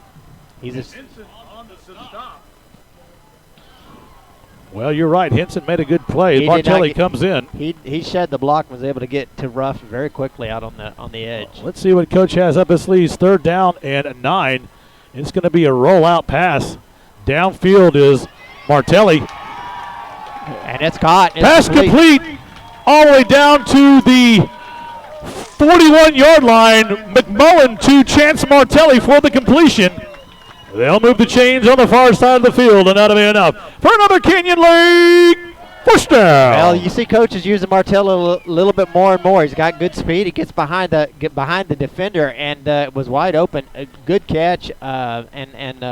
We have a player down on the field. I think that's the cornerback that made the tackle. I think he landed on the legs of Martelli. Probably got a foot in the gut or something. But nonetheless, here's the great play, and that they get the first down from the shout of their own goalpost. Yeah, that was a 28-yard pass play, and he's about 2 or 3 yards behind the DB, which is kind of odd that because you're 3rd and 9, so you know that they're thinking we're still going to run. Yeah, they still don't respect that they're going to throw the ball on. They do not respect our pass. They did not respect the passing games. They're going to go between the tackles. Absolutely. So you got to make them pay. And you got to make them pay. So absolutely nice play by McMullen. Good catch by Martelli to get deep and get down to the 40-yard line, 41-yard line. It's 1st and 10, Canyon Lake at their own 41-yard line. 8 minutes to go here in the first half. But you're absolutely right. Caught them napping on the job, as they say. 1st and 10, Hawks. McMullen up under center. Dive play again. Chacon hop, skips, jumps, and bulldozes forward. And Chacon, he'll be upended by Denton. And Chacon will get to the 45. Gain of 4 on the play. It'll be 2nd down and 6. Well, Chacon, Ruff, and Ruff as the order of the day thus far, with a little bit of Lorette with no success, I might add. So coach is going to, looks like he's keeping this whole game between the tackles thus far. Here comes McMullen under center. In motion goes Lorette. Make that Nick Rivera dive play. Ruff up the middle. And Ruff up the middle. He'll get behind netting. And De Leon. Ruff will pick up about 2 yards. It'll be 3rd down and make it 4. Well, coach is committed to the ground and pound game for sure, but the one play we talked about got everybody back was the catch by Martelli for 28 yards, and that'll keep your defense honest. Oh, absolutely. That'll put them on their heels a little bit. And here on this 3rd and 4, now they're not really sure what Canyon Lake might do. McMullen dive pitch out is Ruff, and a pitch out play. Jacob Ruff on the pitch out. He'll get behind De Leon, get across to the 48-yard line. They'll move the chains on the far side of the field, and that'll be enough for another Canyon Lake first down. That time, Ruff just took that ball off the edge and was running with a lot of speed and authority. He got sort of collared up as he went through the big uglies, and they knocked him down, but enough for the first down. 1st and 10, Canyon Lake. It's going to be another dive play right up the middle, and there they were. And number 54 on the stop for the Bulldogs, Grisham Pun. And he holds up Ruff on the carry. No gain. It'll be 2nd and 10. Number 60 also there, Roger Craig. What a defensive stop by the inside guys there on the defensive line for the Bulldogs. There was no room to run right there. They got no penetration that time, and certainly didn't fool them on the trap play. So here comes the Hawks to the line of scrimmage, 2nd down and 10. And it's going to be in motion. It's going to be Loretta. Here comes Lorette with the carry, though. And Trenton Lorette, number 21, he'll take the ball on the left side, brought down by 33. Ferguson, gain of 7. That time in that formation, they had a single set back, and they had 2 guys in the slot. And they basically had those 2 slot guys cross and to give a little fake which way the ball was going to come out. And that time he handed it off to Lorette. Lorette was able to get a nice pickup of 7 yards. So 3rd down and 4 for Canyon Lake. You got to believe coaches in 4-down territory to get these 4 yards. Here comes McMullen up then to the center, double tight formation. This could be a dive play. Ruff again. And Ruff on the right side again, behind that right side line. He'll get across the 40-yard line down to the 36. They'll move the chains on the far side of the field, and that'll be enough for another Canyon Lake first down. Yeah, as you said, I don't see Coach doing much punting tonight as far as that goes. He's going to drive for everything that he can get. So no, you're absolutely right. Jacob Neal comes in, double tight formation opposite of JT Green. Snap. It's going to be a backside trap again, following the traffic. There goes Chacon across the 20, the 25, the 20, the 15. He cuts back at about the 5-yard line, and Chacon on the left side express behind Braden Hodge and JT Green. Chacon will get down to the 4-yard line. They'll move the chains, and that'll be enough for another Canyon Lake first down. Well, there wasn't not a lot of room right there as he went through the line of scrimmage, and you thought, well, maybe he's just going to pick up 3 or 4. He broke free, and once he got free, he hit the jet. And I tell you what, he left the defenders behind and had the safety come over and be able to stop him at about the 4-yard line. 32-yard pickup. Here comes the McMullen, 1st and goal for Canyon Lake. Backside Chacon again behind his traffic, and he gets in, does he? And Chacon will be brought down just short of the goal line. He'll be tackled by number 60, Craig. So it'll bring 2nd and goal for the Hawks at about the 1. And there goes Chacon from that right tailback position. He just takes it off the left side. I thought he got in, but they're going to call it his knee down just shy of the. Well, Craig grabbed his backside and pulled him back a little bit, and that was the effort. Well done by Craig. He's playing inside nose tackle, so he came a long way to get that one. Here come the Hawks to the line of scrimmage. Quick break from the formation. It's dive play, Ruff, touchdown. And Jacob Ruff, touchdown, Canyon Lake Hawks. And Ruff just walked in and made such a good push by the offensive line that really he was untouched. And he walked in unfettered into the end zone. 14 to play here in the 2nd quarter. You're absolutely right. That right side they're favoring for Ruff. Left side they've been favoring for Chacon, and it's been mostly between the tackles all night. The extra point attempt here by Trenton Lorette. Here comes a snap, the hole put down by Robinson, and the chip through, and it's good. As Lorette gets the extra point here in the 2nd quarter. Your score, the Canyon Lake Hawks 14 and the Bulldogs 0. That's that long sustained drive. I think we went 99, didn't we, Don? Am I recollecting properly? He's got his abacus out there doing the calculations. He's like, now. How many plays? Right. 4, 3, 2. Yeah. 14 plays. 14 plays. 99 yards, 7 minutes off the clock. Well, see, that was a 99-yard drive on 14 plays covering 7.5 minutes. That's exactly what you want out of your slot T offense. That it takes a toll on the defense because you're pounding them for 14 plays straight. They don't get off the field. They're on the field for 7 minutes straight. And you hit pay dirt. So you really can't ask for more than that, out of your offense. There we go. What set that drive off was a 28-yard pass play. So there's only one pass play on it, and that's what helped. But it loosened up that defense just enough. 3rd and 8, and they got it with a pass. And number 11. You like to see the coaching staff just kind of mix things up. So here comes Nash with the kick, and it's away. Nice kind of side kick. He's going to hit about the 20, going out the 15-yard line. So Nash will get one downfield. He'll go out the 15-yard line, and that'll be a penalty on the Hawks. So the Bulldogs will have the option of taking the ball with the penalty.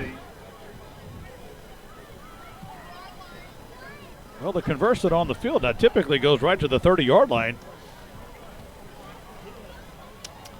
Unless there was another flag I did not see. Yeah, they're still milling about. Yeah, there we go. Yes, they are spotting it at the 30-yard line. And the Bulldogs will have it 1st and 10 at their own 30-yard line. 3:14 to play in the second quarter. Here comes Denton, the quarterback, shotgun formation in the backfield with number 9, White Young. 33 will flex out, and that's Ferguson. Trips to the right. Ferguson gets all the way. Oh, he goes out of bounds. Look at one of those trick plays. High snap. Out in the flats it goes. And here comes the play. Nice inside bubble screen. Pass complete to Silver Henson. And he'll get out to the 36-yard line. Flag on the play. That was an interesting situation. Let's see what they call here. Holding on the Bulldogs. And that will be a spot foul of 10 yards.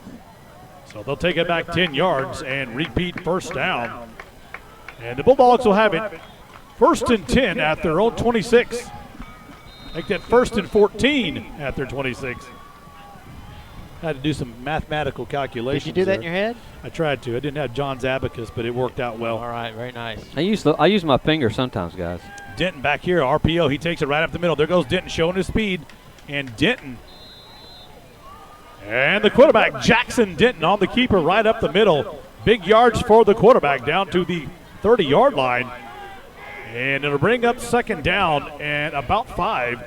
Great move by Denton, the quarterback, right up the middle. He gets that 10 yards back and sets up the 2nd and 5. Denton in the backfield again. Shotgun, trips to the right. Little movement, not called, and he's going to hand it off up the middle. Up the middle goes number 5 on the carry, Silver Henson. Henson will pick up a couple. Maybe one, so it'll be 3rd down and 4. Brought down by a whole host of guys right in the middle on that. Here comes a big play, 3rd down and 4 for the Bulldogs. And they're going to check off this one. Look to the sidelines. Go back to the spread. Twins right, one of the backfield. Henson takes the snap, gives it to Henson right up the middle, and it's a big push. Henson on the carry. He'll be short of the first down by about a yard. Pendleton there along with Duke on the stop. So it's going to be 4th down and 1 after a gain of 3, and timeout has been called by Canyon Lake. Well, timeout by Canyon Lake, 1:27 to play here in the second quarter. Now, Canyon Lake received the ball to start the game, so they'll be kicking off to the Bulldogs, and you got to believe Coach doesn't want any scores before the half. Well, and I think they want to take account right here in terms of trying to figure out what's going to happen on this particular play. Are they going to go for it, or are they going to punt it away? You know, they're also trying to save some clock to give them a chance if they do make a stop that they can come back and make one more score too. So lots of reasons for the timeout at this point. Well, there's one thing I noticed from the beginning of the game to now: no rain and just about a 5-mile-an-hour wind. So, rain-soaked field, a little chilly. And unless you're moving around down there and you're cold, you get a little. I mean, you're not moving down around there. You're getting a little. Yeah, You get a little stiff, man. You're out in the Yep, cold weather. A little stiff. It'll be 4th down and 1. And they're going to go for it. They're going to go for it here. It's going to probably be man in motion. Could be a run play. And they're going to look for an offside. Yeah, they're going to try to pull us off. They're trying to pull us off. They'll call timeout. And the timeout will go to the Bulldogs. And again, that'll be, we'll have to reset that clock. To 127, I believe. To, I believe, 127. That's what it was when we started, 127. Yep.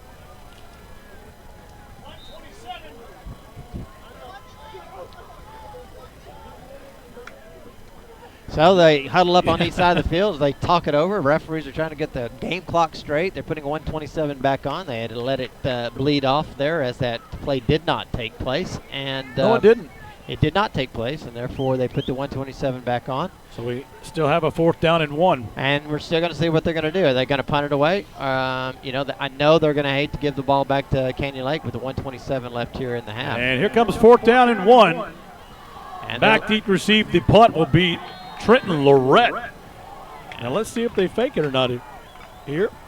It's going to be a punt, okay, and it's going to be the Jackson Denton. Lorette gets the ball, and he weaves out a 1-play, 2-play, 3-play, and Lorette on spin cycle picks up 5 or 6 yards. Well, Jackson Denton, the quarterback, he's also the punter. Nice kick and kicks the ball out there pretty high. Defense is coming in, coverage is coming in really tight on Lorette, but Lorette ends up catching the ball. He gets hit 2, 3, 4 times. He ran the ball back about 5 or 6 yards when it's all said and done. Boy, I'm telling you, he looked like spin cycle. But he certainly did about 4 pirouettes in the middle of that whole thing. Pirouettes, there you go. There you go. Ooh, I like that one. Ooh. Are your daughters on the dance team? I know a thing about dance. Okay.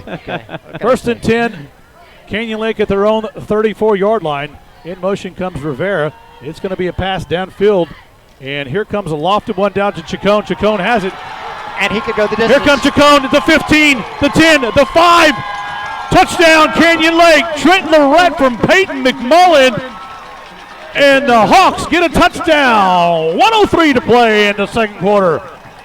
That was Tristan Chacon on the catch, and he caught it in stride. Wow. And receiver reached out. The defender reached out and had a hold of his jersey for just a second before he hit the Jets, and there was then Katie barred the door. And Trenton Lorette, to make that Tristan Chacon on the catch.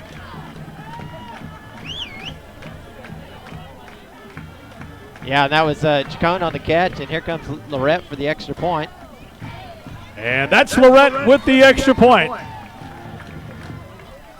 Tristan Chacon with the pass play from Peyton McMullen. Well, that's exactly what they did not want to have happen over on the Burnet side of the field. Giving the ball back with 1:27. That play took about 24 seconds. And it's a 66-yard pass play, too. 66 yards on the reception from McMullen to Chacon. So at 1:03 to go here in the second quarter, your score, the Hawks 21 and the Bulldogs 0. That's what we're seeing right now is Peyton McMullen. Those passes are perfect. On the money. He got him right. He had about 1 or 2 steps on the DB, and it went right to his hands. The DB got his hand out and just touched his jersey, and then Chacon just said, "Hey, I'm out of here," and he just took off after that. That's right. He hit the afterburners, and he was gone. But you're right. The pass was dropped in exactly in the right place at the right distance. Exactly. That comes getting to know your receivers, doing a lot of reps, and McMullen's really starting to blossom in that phase of the game. So here comes Canyon Lake. Nash Young's getting ready to kick off as he tees up the ball, and Nash Young will kick off. And here comes the kick. Nice kick up in the air high, and it's going to check up and hit Miller at about the 12-yard line. He's hit immediately. And on the tackle, a whole bunch will on the stop. Lorette and Kohlberg, along with Nathan De Leon. So the Bulldogs will have it 1st and 10 at their own 17. Make that the 21-yard line. 59 seconds to go here in the first half. Well, how bad do you think that 4th and 1 the Bulldogs had a while ago? How much do you think he wants that one back? Oh, that decision of not going for it. It was a tough one, and he chose to kick it away. Was not able to contain the Here's Hawks. an RPO run. It's the Bulldogs. They'll take it to the right side. Number 10 on the carry. Number 10 on the carry, Marcus Escamilla. He'll pick up about 7 yards. It'll be 2nd down and 3.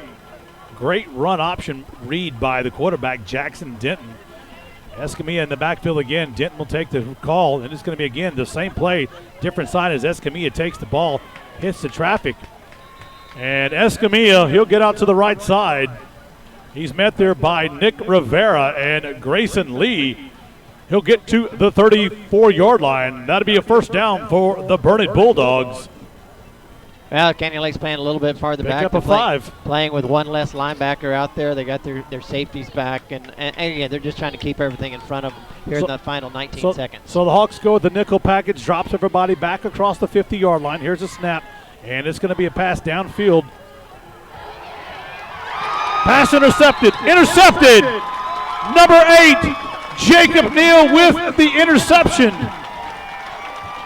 So pass from Denton hits the receiver in the hands, but he was tightly covered, but the receiver was not able to get it. The ball goes off, and in comes Neal from the safety position, does a diving catch on the deflection, and gets the ball at the 47-yard line. Now there's 7 seconds left here in the half, so we'll see what the Hawks decide to do with it. It'll be 1st and 10, Canyon Lake at the 47-yard line of the Bulldogs.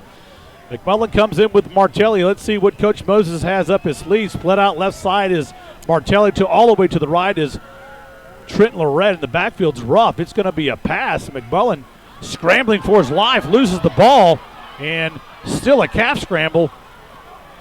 And the ball's fumbled and all the way back down to the 37-yard line. And that'll be the end of the first half of play. Your score after 2. The visiting Burnet Bulldogs 0 and your Canyon Lake Hawks 21. Canyon Lake very fortunate very there. Fortunate As, they didn't get his Silver Hinton came in for the linebacker position on a full-on blitz. He punches the ball away out of McMullen's hands, and then it was McMullen just trying to keep the ball alive and not let them get on it or pick it up and run with it.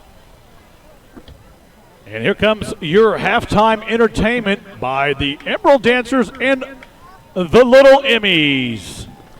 Well, as a little update, the band came out, as did the dance team. So I don't think that we're going to see any halftime entertainment from the Burnet team, but we will see the band play from the stands, and the Emmys and the Little Emmys will do their dance. So we're going to take a quick break here, and we'll be back in just a moment. This is Canyon Lake Broadcasting, voice of the Hawks. Hey, if you're looking for a plumbing service to do things right the first time, well, look no further than Cowboy Plumbing Services. Cowboy Plumbing Services, owned by Jared and Sarah Criddle here in Comal County, will come out and do your home or business the right way the first time. Give them a call at 830-214-4133 or give them an email at cowboyplumbing@msn.com. Cowboy Plumbing Services, they'll do it right the first time. Look them up at cowboyplumbingtx.com. Cowboy Plumbing Services, the right way the first time. M36742. Hey, Hawk fans, you know where to go when you want fine Tex-Mex food, and that's Meemaw's Tacos. Meemaw's Tacos, owned and operated by David and Melissa Sauceda, serving the best Tex-Mex food at the lake. Come by and see David and Melissa and try their many lunch plates from fajitas, enchiladas, and nachos and more. With 22 years experience of the hand-me-down recipes from Meemaw herself, these traditional made-from-scratch Tex-Mex recipes are sure to impress. The staff will get you in and out and take your order as quickly as possible. But don't go too fast because you'll miss out on some great Tex-Mex food. So whether you're dining in or taking out on the road, Meemaw's is a place for good Tex-Mex food. On your way to work, going to school, grab a few tacos and spread the wealth and let others enjoy the handmade treasures from Meemaw's. So why have 2 tacos when you can have 12 is what I say. Don't forget about their delicious salsas made fresh daily and all of those delicious, fluffy-made flour tortillas. Give them a call at 830-935-2018. That's 830-935-2018. Or look them up on Facebook. They're in the Hancock Center next to Lucky's, proudly supporting the Hawks. Go Hawks!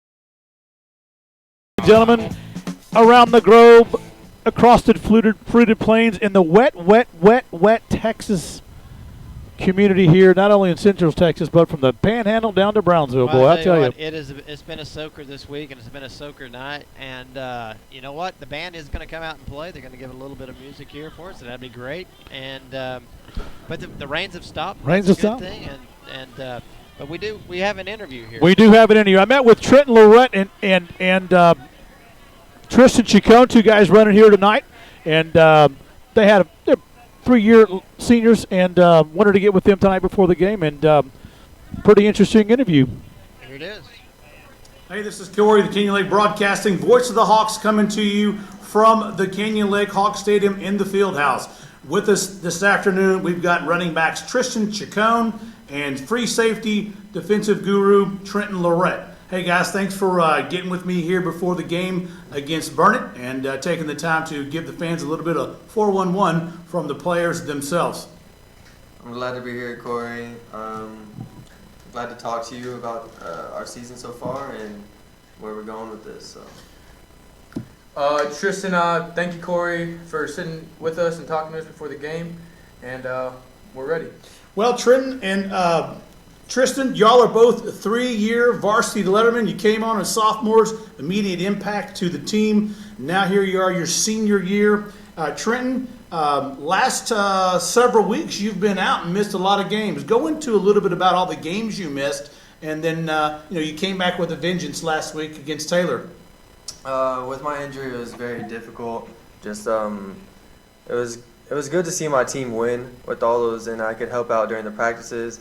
But sitting on the sideline, it was definitely a bummer, and I'm just glad to be back helping my team out on the field.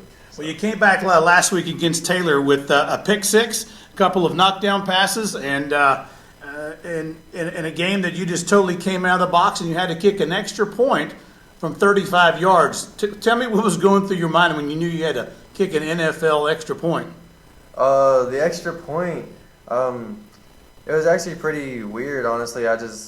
That was probably my longest kick for varsity kicking. And the thing is, during that kick, their defense was just talking so much smack to me, and it was really good to see that ball go through our uprights, and I could just stare back at them so they know what I could do. Well, it sure was an uplifting, emotional, small victory, if you will, in that football game. Tristan, you had a good game against Taylor also, going into Burnet tonight. Is there anything you've done different in preparation from last week to this week? District starting last week, I just kind of I changed up my sleeping schedule, got a lot of more sleep this week. Practice going pretty easy, a little cold, so we've been taking care of our bodies a lot this week, and I feel confident tonight about the team, and I think we're in. Well, good. So we go into District 1A. We beat Taylor tonight. The Bulldogs come in town for Burnet. They're 2-4. We're 6-0. Has the coaches talked to you about not being too overconfident? Yes, sir. We never want to just be like, oh yeah, this team's gonna be easier. This team's gonna because if you look at the team the wrong way, they're gonna get momentum, and any team can beat you at any moment in the season. Like we did last year against Burnet. They were undefeated, and we come in with 2 losses, and look what happened. This season with Blanco, we're like, oh yeah, we're gonna beat them. They're 3A. We got smacked in the mouth, and luckily we answered. You did get smacked in the mouth with Blanco. You got smacked in the mouth with Wimberley, and Taylor went down early in the first quarter. Trenton, I know you were on the sidelines. Kind of what was going through your head when your teammates were down that far in the first quarter in those 3 games, and y'all came back? For Blanco and Wimberley, it was definitely a hard one because those are our 2 rivals and have been for a while. all I could really do was just help my team with just checking coverages, and they're just new kids, and so I mean I couldn't expect any more of them though, because they just were stepping in and doing the best they could. Well, 2 and 4, the Bulldogs come to town. It's a district battle. Every team that you meet from here on out, because we are 6-0, is going to have make you a priority on their schedule, and everybody's going to give you the best they can at district. So we've got a grinder to go through. If we win tonight, we'll be guaranteed a playoff spot, at least a 4 seed, and so that propels us into a possible playoff game with some of the teams at a district number 13. So going into tonight's game, it's wet. Any new things or tricks up your sleeve, guys, that you might be doing tonight? I don't think we really believe in that. We're not going to really come out and be flashy. We're not going to try to throw you a curveball. We're just going to swing and keep swinging and let you. Of course, we expect a fight tonight, but we're not going to just lay down and let you run all over us in our home. What is it you like about the slot T offense, Tristan? You've been running since you were in 7th grade, 5 years now. It took some getting used to, not going to lie. But I like seeing in the 3rd, 4th quarter when they're just gassed and their hands are on their hips or their head, and we're ready to run right up the middle, right at their mouth again. Trent, what do you like about it? What I like about the slot T is the fact that they know what's coming, but they just can't stop it. It's a smash mouth offense, and all we do is just go march down that field with the ball.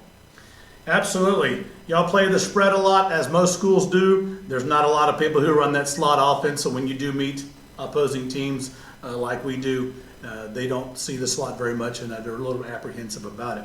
Well, guys, I appreciate you giving me this time. Anything you want to talk to about upcoming games or upcoming things, or about the Hawk community listening out there tonight? Tristan?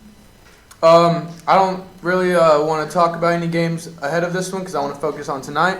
But I thank the community for the support they give us every Friday, and the student section and our coaches, and I wouldn't want to play for any other team. Same. It's just game by game. You focus that week only on that team. But our community is a big part of this team also. Coming out to the games, stands are full. It's a real uplifter to see that. Well, that's good. Well said and well put. Well, this is Corey Martelli, Canyon Lake Broadcasting, Voice of Hawk, coming to you here with Tristan Chacon and Trenton Lorette, seniors on the team, as well as leaders. Guys, I appreciate you very much for your time. Thanks and good luck tonight. Thank you for having us. Thank you. Yep. All right, and that was Corey Martelli bringing you that interview with two of the players tonight. And that was Tristan Chacon and Trenton Lorette, who both are having a good first halves. We currently have the Canyon Lake Band that's on the field, and Don, we're going to have you bring us the stats, if you will, in terms of for the first half. Thank you, Darren. The stats for tonight's game at the halftime: the Bulldogs have 77 total yards to Canyon Lake's 212. Burnet has 4 first downs, Canyon Lake 10. The Bulldogs have rushed 14 times for 52 yards. Canyon Lake 31 times for 118 yards. Burnet has 2 completions on 5 attempts and 1 interception. Canyon Lake has thrown it twice and got 2 completions. 25 yards for the Bulldogs, 94 for the Hawks. So the Canyon Lake's beating them in the passing stats. They had 3 punts. The Bulldogs did for 27-yard average. Canyon Lake had 1 punt. It went 21 yards. There's been no fumbles by the Bulldogs, 2 fumbles by the Hawks, but they did not lose one of those. Just 2 penalties for the Bulldogs for 25 yards. One of those penalties brought back a touchdown, which cost them dearly. And then 2 penalties for the Hawks at 10 yards there. And so that's your halftime stats. Right now we have, for the halftime, we have 56 yards rushing for Jacob Ruff, and 66 yards rushing for Tristan Chacon, and also a 66-yard pass play too. So he has 2 66s, one as a rusher and one as a receiver. Well, it's a great night so far, great half for the Hawks, and as you put it, the running team is outpassing the passing team tonight, and you might expect that on a night with a lot of inclement weather and tough conditions. Well, you see, you don't see Burnet that doesn't look like they're comfortable with their passes, and so they would rather run, and that's why you see a lot of quarterback runs going on that are called quarterback runs, not because he's chased out of the pocket. Right, absolutely. And then on the other side of that coin, Canyon Lake is just going right up the middle. They've only gone wide once or twice in this whole game. All the runs have been up the middle. They went 99 yards going up the middle, but they had that 128-yard pass play, which helped keep that drive going because that was on a 3rd and 9 play, and that was a huge call and a huge reception by the Mr. Martelli young man. Yeah, young man made a nice catch, and we seen that passing game. Thanks after his father. Okay, well, all right, whatever. Well, I know you catch a lot of things, but I thought those were flies. But that's another story. Yeah, it's true if y'all listen out there. but it was. I do have a son playing out there. But it was a good half for Canyon Lake. They did what they wanted to do. I think the defense continued to make adjustments. You talk about the run pass option offense, right? The RPOs, where your offensive line is giving your quarterback the choice of whether he runs it or not. As you said, Don, many of those runs were planned runs, keepers by the quarterback. Canyon Lake did a pretty good job of keeping that contained and keeping it bottled up. Well, and he wasn't even trying to fake the run either. He was getting it. He was thinking, okay, I'm going to take a step back, I'm going to pass, and he ran. Right. And so those were called quarterback runs. Right. On so those. We talked about it, a run between the tackles. And as soon as we said that against Canyon Lake, there was a quick pitch. It got dropped for a loss. Big play by the Bulldogs on that. And then also on the other side of the ball, other side of the field here, the Bulldogs have decided to go between the tackles. Their success has also been between the tackles. Certainly not the pass. Yeah, well, it's a tough night. It's a tough night for pass conditions. But again, I think that's where Canyon Lake has learned how to sort of use it efficiently. And I will say this relative to the passes that we've seen tonight from McMullen. In each one of those passes, he put the ball right out there where he needed to. The ball dropped in, and the receiver was able to run at full clip and to the ball. So it wasn't overthrown, it wasn't underthrown. It's just put out right where they needed to be. And in that kind of catch, right? It's not a slant, it's not a curl. You're actually running to the ball. It makes it a little bit easier to catch in these sort of conditions. Well, you know what else you can catch? You can catch some fine food here on Canyon Lake Broadcasting. Hey, are we going to give something away? We are. We're going to go ahead right now. We're going towards the Don Chinte and the Lily's Java Pad. You know what? We're going to go for it all. Everything's up for grabs. We're going to do a calf scramble here. Mima's Tacos, Bo Hunter Barbecue, Don Chinte, 15% off Italian Garden, Rebecca Creek Golf, and Lily's Java Pad. So we don't want anybody to pull a muscle in there while dialing. Okay, so let's all do a little calisthenic with your finger, right? 210. Hopefully you had it programmed in. But 246-3345. All right, so everybody focused, and you're going to say when. Mark, say go. And go. All right. Well, there you go. Hopefully you were prepared. We tried. Who's going to get the Don Chinte Poblano dinner? Nobody gets injured in this. So we got Mima's. Is this going to be in the order that they come in? You bet. Mima's Tacos. So we're barbecue. Not stopping. No, it's a calf scramble. We got 1, 2, 3, 4, 5, 6, 7, 8, 9 things. So 9 winners. 9 winners. The first 9 callers, first 9 texters were. There's Leanna Moore wants some tacos.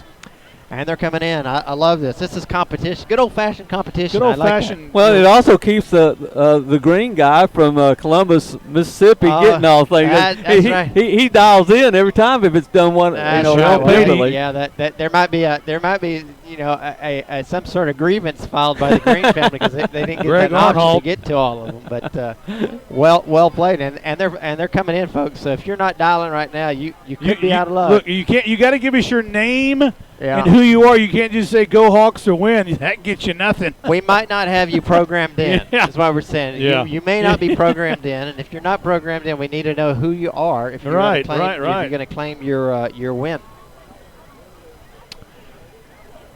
So they're starting to blow up the old Hawk Tunnel. I think we're going to have a quick halftime since we have no halftime entertainment from the Burnet side. And we're going to do a little bit of halftime stats here real quick.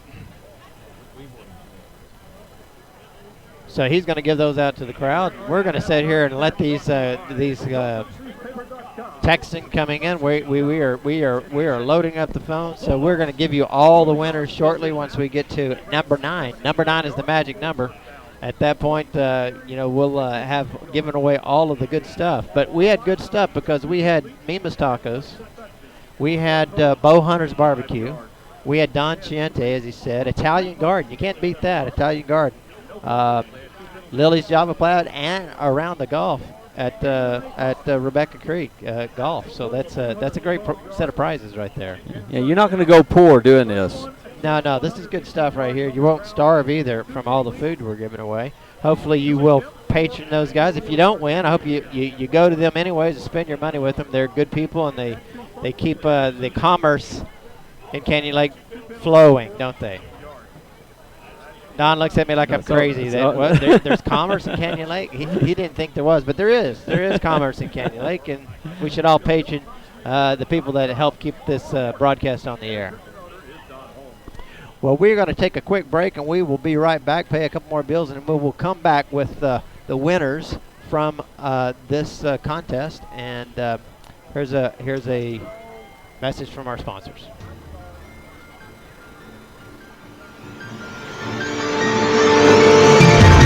Imagine a game where you can pit the greatest Texas high school football teams of all time against each other. Before now, if you wanted to see the Permian Panthers of Friday Night Lights fame play Johnny Manziel's 2010 Kerrville squad, you were stuck with only your imagination. Not anymore. This new game allows you to play those dream matchups. 1983 Dangerfield, only allowed 8 points all season. 2015 Katy, 10 shutouts en route to their 4th straight championship appearance.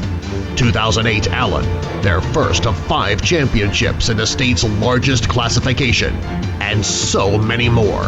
Friday Night Legends is that game. What are you waiting for? Get in the game. Friday Night Legends. To get your copy of Friday Night Legends, the game, head over to FridayNightLegends.com. All right, and we're back, and we're going to give you a couple of scores from around the area in district play. Right now, we're at halftime between Liberty Hill Panthers and the Lampasas Badgers, and Liberty Hill is up 21-13. And also in district play right at the moment, the Taylor Ducks are hosting Fredericksburg up in Taylor, and they are up 19-0 at halftime. So interesting turn of events as we look around the district there. Don, what do you think about those scores? That's a surprising score with Taylor shutting out Fredericksburg, and I think Fredericksburg might be kind of gun shocked. Or what? However you say that word. Yeah, however you want to say it. It could be gun shock too. I don't know. Yeah, I think it's shock based on last week's game when they played Liberty Hill. They got beat like 69-7. Yeah, and those 7 points that they scored was in the fourth quarter with no time, or not. It's late in the fourth quarter when they had that one score, and so. Fredericksburg is struggling right now. I think the score that interests me in that little bit right there was Liberty Hill being 21. That's true too. Over Lampasas. Lampasas is a good team. I mean, we know Liberty Hill's ranked number 3 in the state in 4A Division I. They're a great team. That they do what they do, and they do it well. To see that to be 21-13 at halftime just speaks a little bit in terms of what I think Lampasas is able to do. It also tells me that both those teams are playing defense. Absolutely. Because both of them are offensive juggernauts. Juggernaut? Like that. Well, you're throwing out another big Real one. quick, I'm going to interrupt this. We have complete winners now. All prizes have been won, and we'll give you all the winners here after y'all's conversation. We get into halftime. All right, fantastic. As the teams are starting to get ready, and the dance teams out there are doing their thing. But your 21-13 tells you that both teams their defense is playing real well, right. and I knew Lampasas had a good offense. I was thinking if that game would play the form, it'd be like 49-42 type of score, not a 21-13. Now you double the score up, and it's 42 to 26, but right now anything can happen because it's just halftime. Well, that's at Liberty Hill too. So Lampasas has went on the road and is certainly giving them a game. And I didn't know that would happen, quite frankly. Well, you know what else I just thought about it, because they're probably having rain there too. Probably. And so we've seen what the rain has done here. It's made both offenses go conservative. And so you have to think that's probably what's happening right now at Lampasas in a Liberty Hill game, is that they're kind of maybe going a little conservative. They are playing at Liberty Hill, so that's a home game for them against Lampasas. Liberty Hill has always ran the slot T. They're a traditional slot T. So as we said, we absolutely – the scores around the district right at the moment, as I was saying, is currently we've got you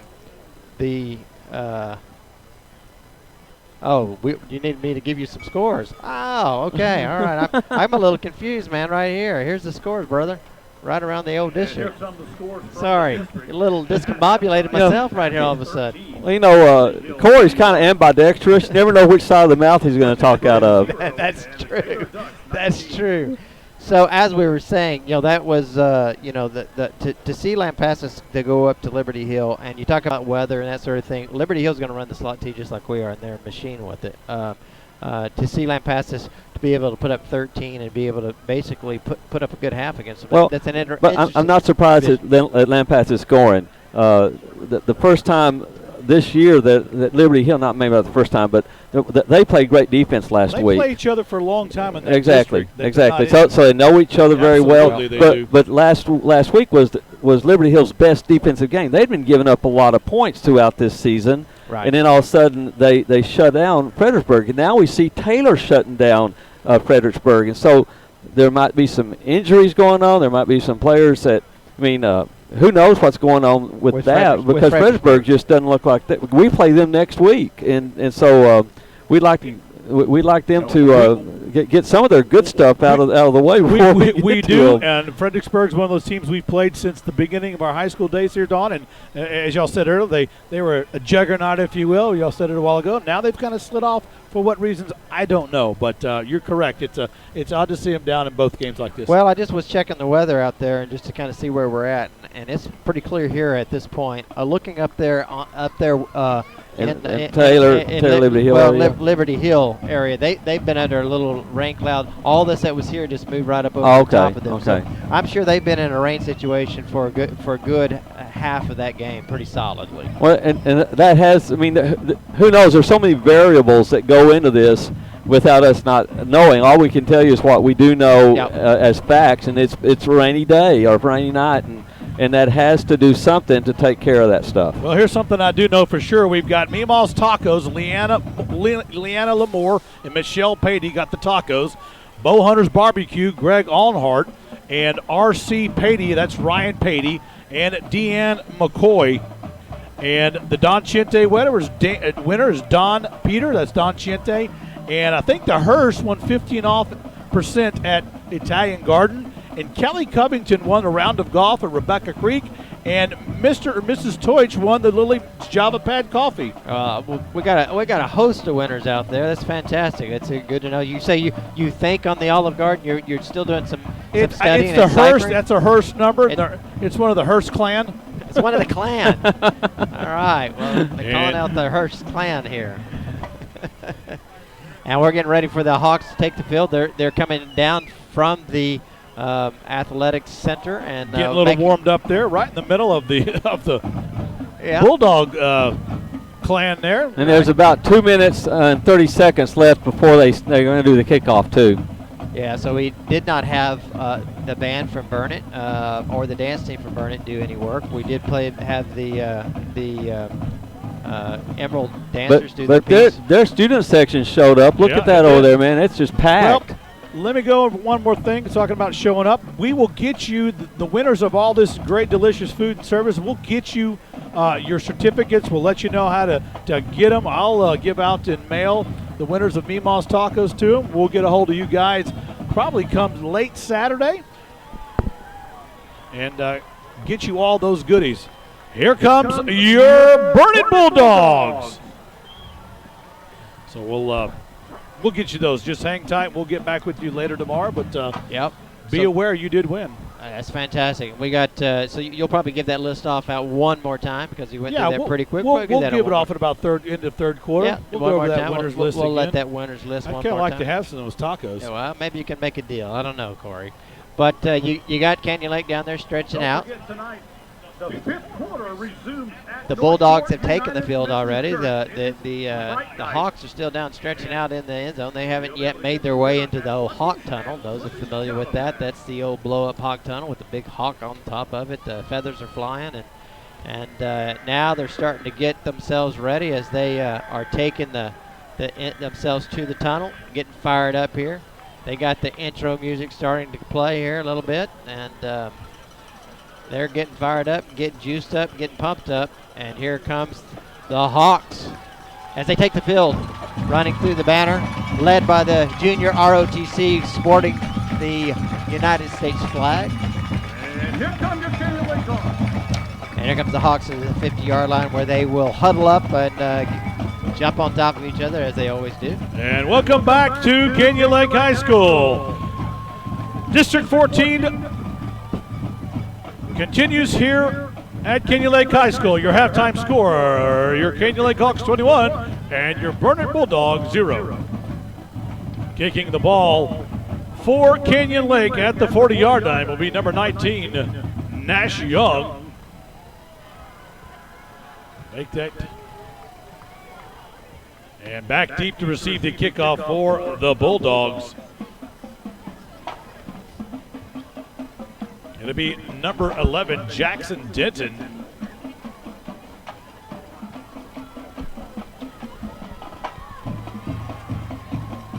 And number 22, Devontae Miller.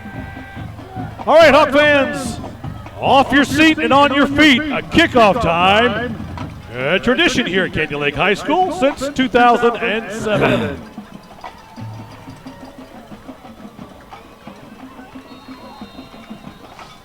And here we go. We're almost underway. Nash Young will tee it up at the 40-yard line. And Devontae Miller, the speedster from Burnet, he'll take the ball at about the 17-yard line. He gets out to the 25 and hit. And Miller will get the ball out to the 26-yard line. Brought down by Neal, and I think it was both Neals. Both Neals, Jacob and Daniel Neal, and number 3 on the stop also, Stephen Sharp. It'll be 1st and 10 Bulldogs at their own 27. I tell you, he fielded the ball and got hit immediately, so really no run back at all. They really gave him no room. Well, let's see what Denton will do with the ball this time for the Bulldogs, and they'll start off with an offensive movement there. It'll be motion on the Bulldogs. That'll back them up 5 yards. So it'll be 1st and 15 for the Bulldogs at their own 22-yard line. You just know they didn't want to start off the game you know they did not want to start the game off that way. Here comes Denton. He'll take the ball. Motion to the right side. 4 receivers to the right side. That's going to be a bubble screen. And here come the linebackers. Jacob Ruff closing the distance. And Ruff on the tackle. Pass complete to number 5, Henson. Pickup of 7 on the play. Cody Klein on the tackle also. You saw the speed of Henson. The ball was thrown low. He was able to pick it up quick. He picked it up off his shoestrings. I thought Ruff was going to drop him for a loss, and he was able to get a move. Ruff eventually caught up with him, but not until after he got the 5 yards back and then another 2. It'll be 3rd down and 7 from the 30-yard line. Second down and 7. Here comes Denton in the backfield. He's got 2 people in the backfield with him. One is Escamilla. High snap, and it's going to be Henson trying to get outside, and they're going to hem him in. And he's Neal and Ruff applying the pressure, and Duke will get on the tackle along with Nick Rivera, gain of 3. They'd be 3rd down and about 4. Well, Henson is a tough guy to get down. Boy, is he quick. He got hit twice, but was able to get positive yards when I thought he was clearly going to be dropped for a loss. So it'll be 3rd down and 4 out. The ball at the 34-yard line of the Bulldogs. Denton in the backfield. He'll take the snap. There's going to be, well, a little bit when you run that offense, a little bit of the time, they'll act like they're going to run a play. They'll stop back up, read the cue cards from the other side, switch plays according to what they say on the defense, and that's what happened now. So they'll readjust the play. As the second clock begins to tick down, Denton will take the ball. It's going to be a run right up the middle, and he's hit hard. Up the middle. And Grayson Lee on the tackle, gain of about 1. It'll be 4th down and 2. Well, Lee made the tackle, but I'll tell you this, that Hudson Duke stacking him up in the middle. He did not move, neither did his counterpart there beside him, Sean Pendleton. They got no movement on those two inside tackles, and they just stuffed it up. Denton will be punting for the Bulldogs. Lorette will be back to receive the punt. Oh, high off the side of his foot. It's a duck, and it's going to be short. It's going to take a good hop and stay in bounds across the 40-yard line down to the 37. And Canyon Lake will have it 1st and 10 at the 37-yard line. 9:31 to play here in the third quarter. Yeah, he got that ball off the side of his foot. It went high, but off to the right. And I thought it hit about the 50, but it got a great bounce. Man, it did. Picked up another 15 yards. It was a high ball in the air, like you said, Darren. It looked like a cattywampus fan in the middle of your ceiling. You didn't know which way that thing was going to wobble and come off, and finally took a good dive inside. Here come the Hawks to the line of scrimmage. Double tight formation, backside trap again, and number 25 on the stop, Muir. Chacon on the carry. He'll pick up maybe 1. It'll be 2nd down and 9. And that time, that's the play that they kept using, that backside trap, which Chacon will come all the way from the right side to the left, or vice versa, and he'll ride one of the tackles, netting that time for about a yard as Martelli comes in with the play. When we say a trap, it means everything on the offense is going to the right. He comes back to the left, and they try to hit that backside unprotected, and sometimes it's there, but if the defender stays home, he can make a play. Ruff up the middle. And Raphael make the up the middle, bounce it to the right side. He's tackled by 54. That's Grisham Pun. And no gain on the play. Maybe loss of 1. So it's going to be 3rd down and 9. Here comes Ruff. Now they're having issues with personnel. In comes Nick Rivera and Jacob Neal. Out comes Ruff. So Lorette comes in also. Going to be one of those flex. Rivera on the right side. Rivera will come in motion. It's going to be a jet sweep. Here comes the penetration. Good penetration by the Bulldogs. And Rivera on the jet sweep. He's hemmed in by number 15 on the stop, Braden Howe. Sometimes you watch a play sort of develop, and you know it's just destined to fail. They never got it right, and they had Rivera over on the right side of the formation.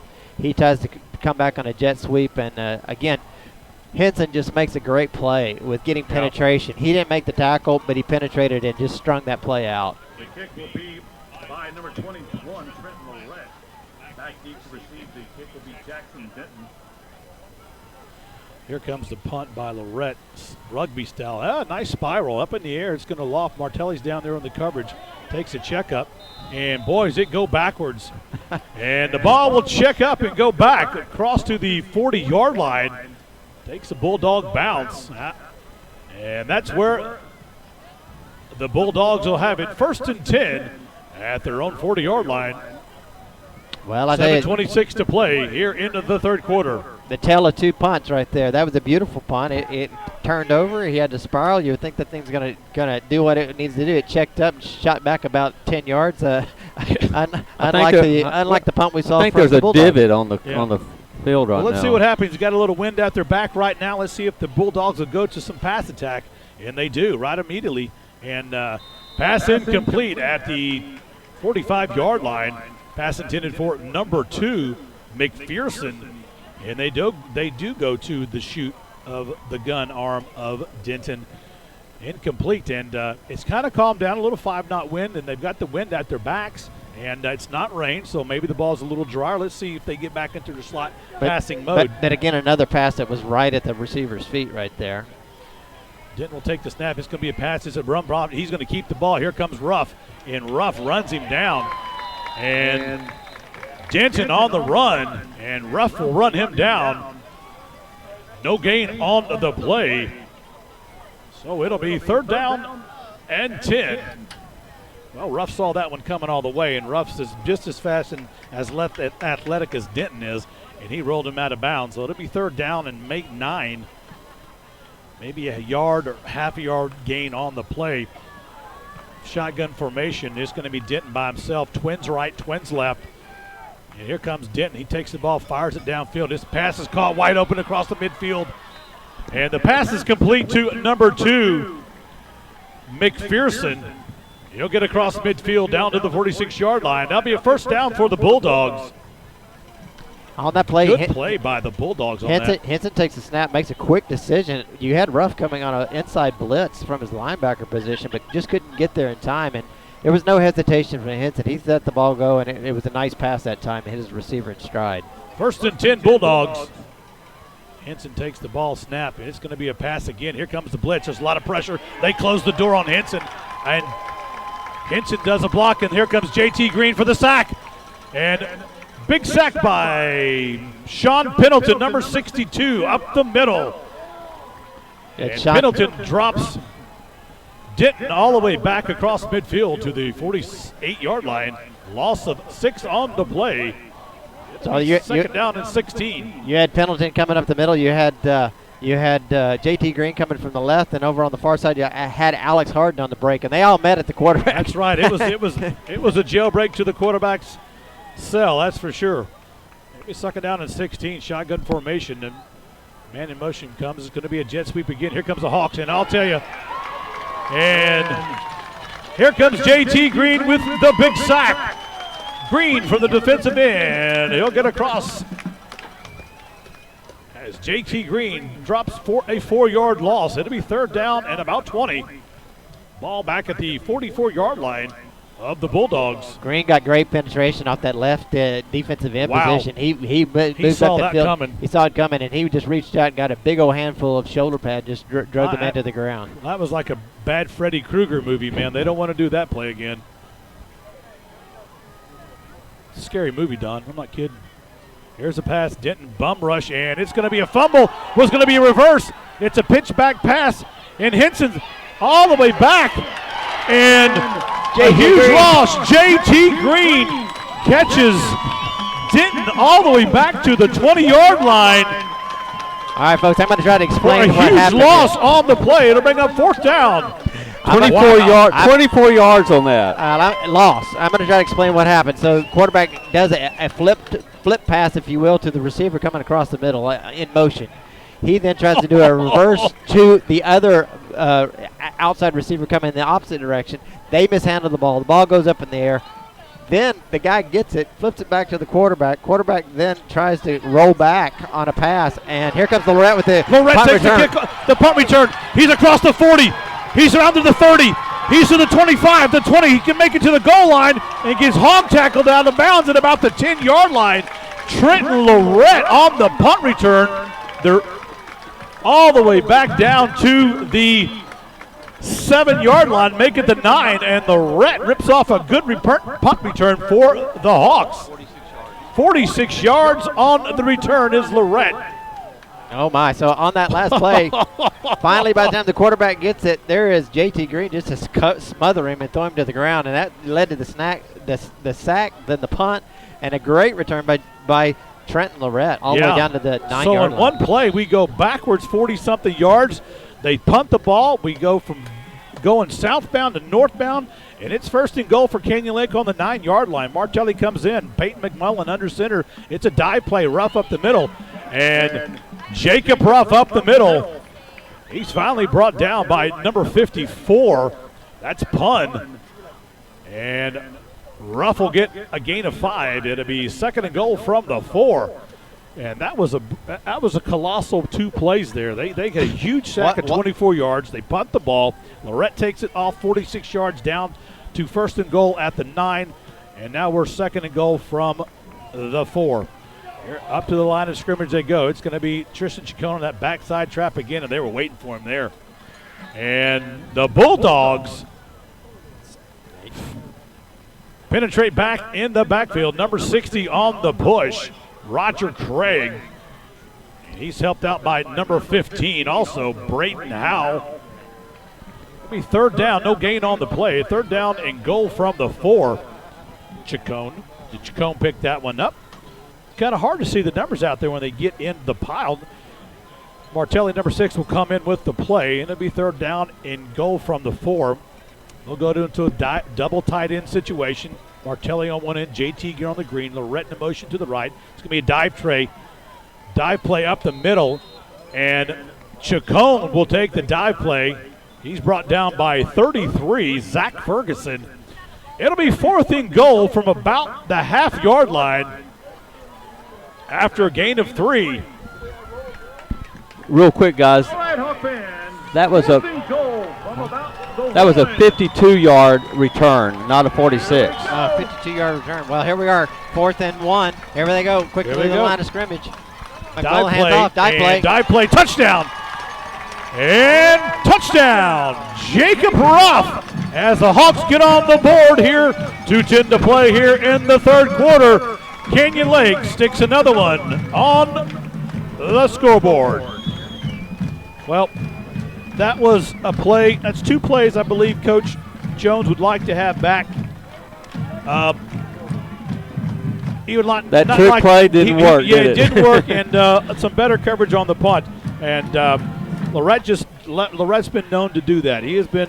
We'll talk about that in a minute. Here comes the extra point attempt. Bad snap. Brandon Robinson's going to run this one in for the 2 points. Bad snap and the extra point scramble for 2 is good by Brandon Robinson. And Robinson with the bad snap picks up the ball and runs to the corner for the 2 points added to the Ruff touchdown. So, a bad punt coverage by the Burnet Bulldogs, but Lorette, to their credit, Lorette is about as crafty as the quarterback is, Jackson Denton. And anytime you give him a window, he's off to the races. Well, he got hit on that return. One of the things we didn't really get to talk about. He got hit by 2 or 3 guys before he broke free. And again, Rhett is a strong runner, and he's hard to get down. And obviously, he was able to break free of that second grasp and go and rip off another 20 yards to get down to the 9. Yeah. And so just like that, the Hawks are up 29-0, 2:10 to play here in the third quarter. All right, Hawk fans, on your feet. It's kickoff time again here at Canyon Lake. Back deep to receive the punt. Kickoff is number 22, Devontae Miller, and number 11, Jackson Denton, kicking the ball off for your Canyon Lake Hawks. Number 19, Nash Young. But as you said, the couple plays the coaching staff over for Burnet would love to have back. Here comes Nash, lines up the kickoff team as he takes his position. And high and short, it's going to be fair caught at about the 25, 26-yard line. And they're going to mark him out. Let's see where they mark him out or mark him down. Closer to the 30. So Nash Young put one way up in the air for a fair catch. No chance of return there. That was Braden Howell on the fair catch. So the Bulldogs will have it 1st and 10 at their own 29-yard line. 2:09 to play in the third quarter. Well, I'll tell you what, Denton has got his arm loose. They still have some time here in the quarter with the wind behind them, about a 5-mile-an-hour wind. Twins right, Escamilla in the backfield. Denton will hand off right up the middle. He is met immediately. And up the middle is number 10, Escamilla. And Escamilla will pick up 4 yards. It'll be 2nd and 6. That was Kohlberg, I think, on the tackle. Kohlberg on the tackle is right. He came up from that linebacker position and met him very quickly in the hole. Kohlberg on the tackle. So it'll bring up 2nd down and 6, and they'll spread them out.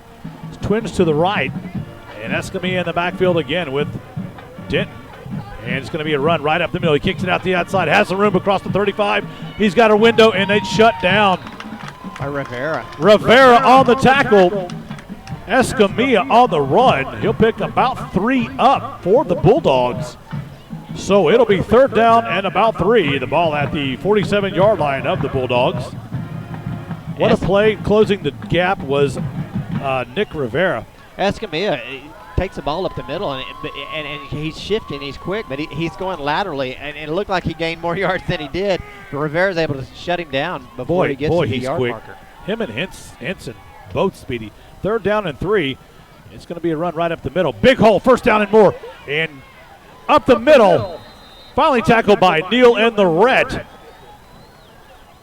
That time they got That's going to be Escamilla. He gets across the 45-yard line down to the 47. That's going to be a Bulldog 1st down. Boy, did you see the speed on Escamilla? He is somebody to make note of, as he's just a sophomore.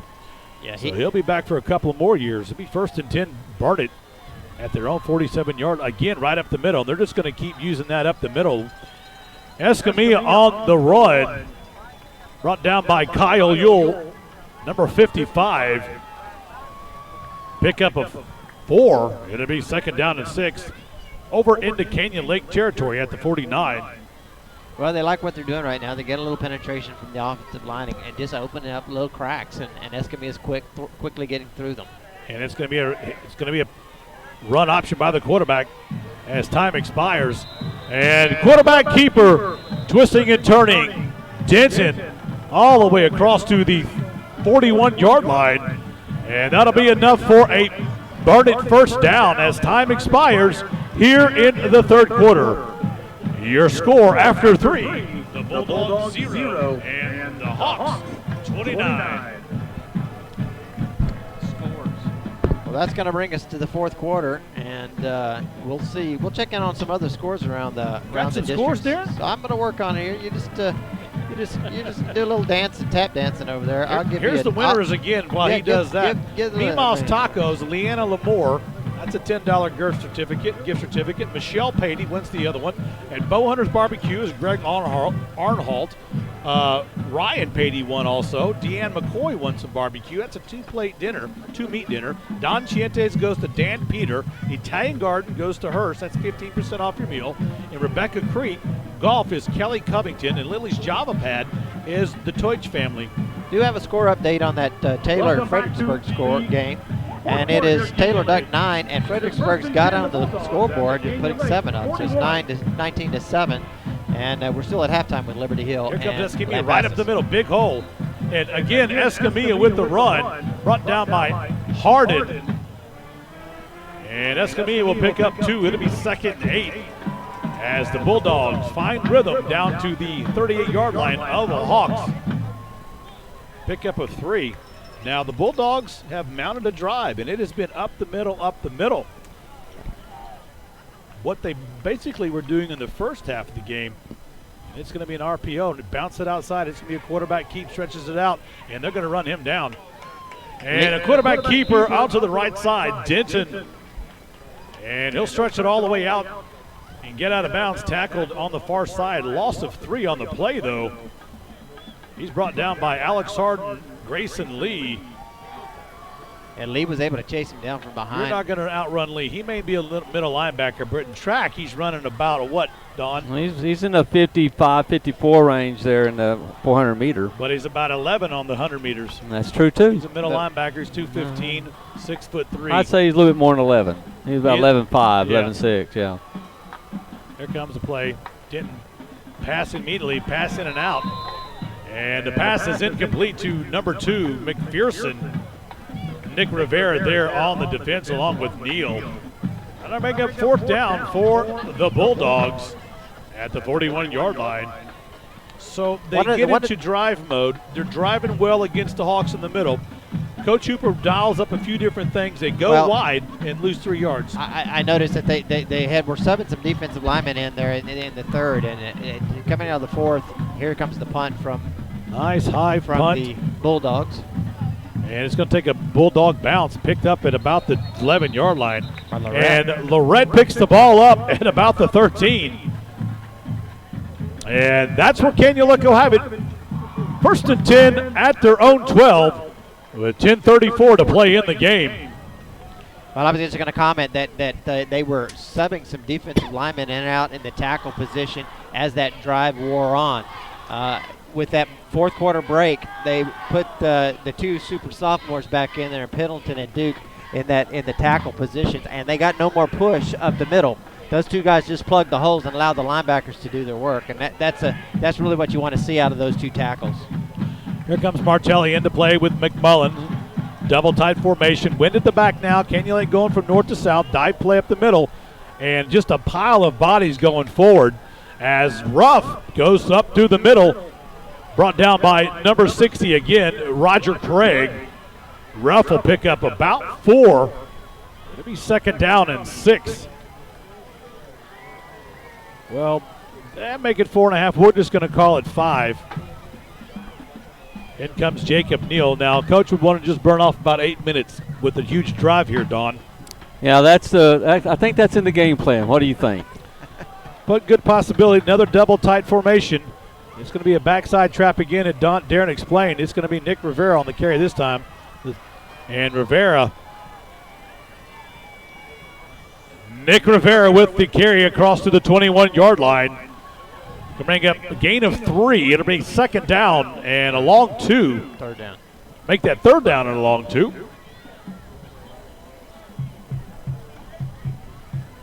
I don't think Coach is in 4-down territory at this range at the 21-yard line, so I do feel he's confident. He thinks he can get this 3 yards going up the middle. Let's see what happens. Martelli comes in.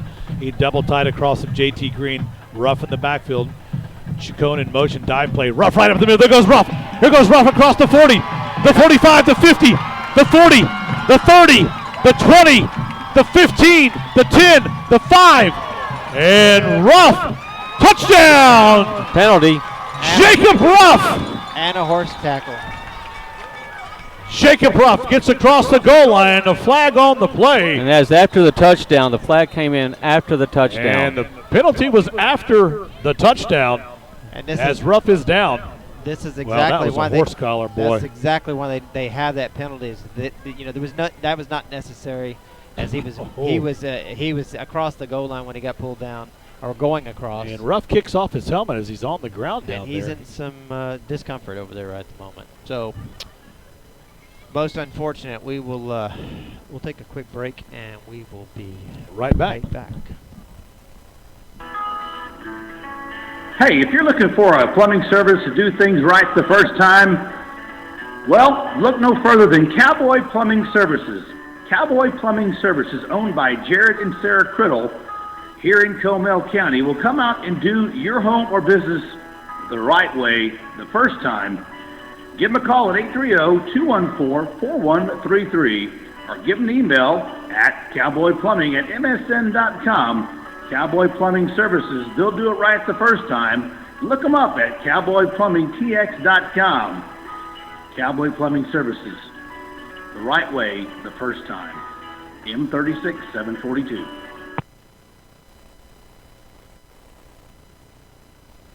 Hey listeners, if you're looking for a nice Friday night with your wife, family, your friends, then look no further than the Club at Rebecca Creek. The Club at Rebecca Creek every Friday night hosts steak night. Big steaks, T-bones, and ribeyes with all the fixings.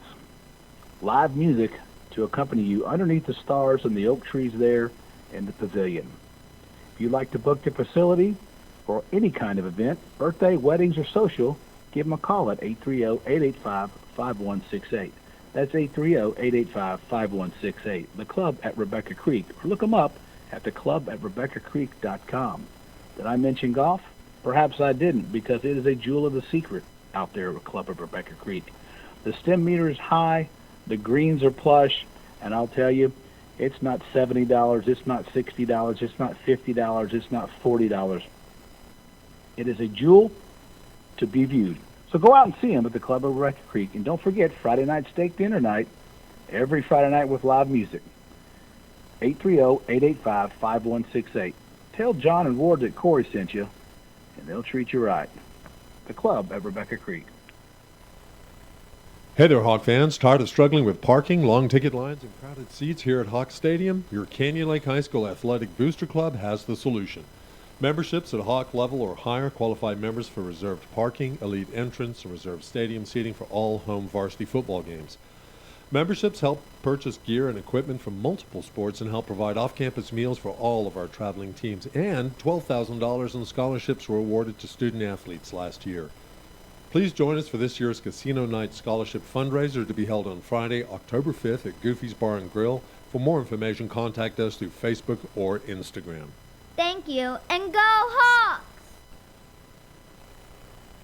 This show is brought to you by the book, All I Need to Know I Learned from My Texas High School Football Coach.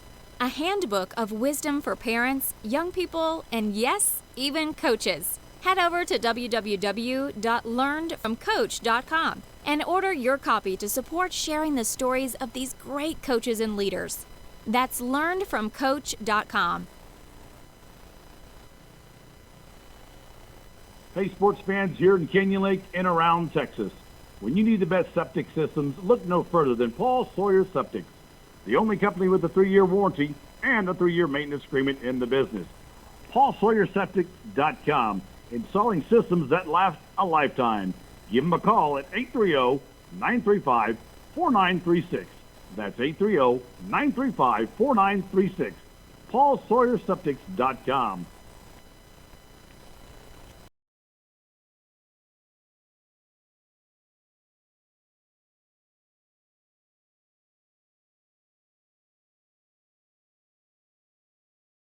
Here on a long timeout. Jacob Ruff had just scored and was horse collared out of bounds, and he's still down on the field on the far side of the field. And they brought out some other specialists out there. We've got all the coaches down still on the field. We've got the cart out there, and they have bagged his leg, so we don't know exactly what's going on. However, it is 35-0 here, the 9-minute mark here, but the battle between the Bulldogs and the Hawks.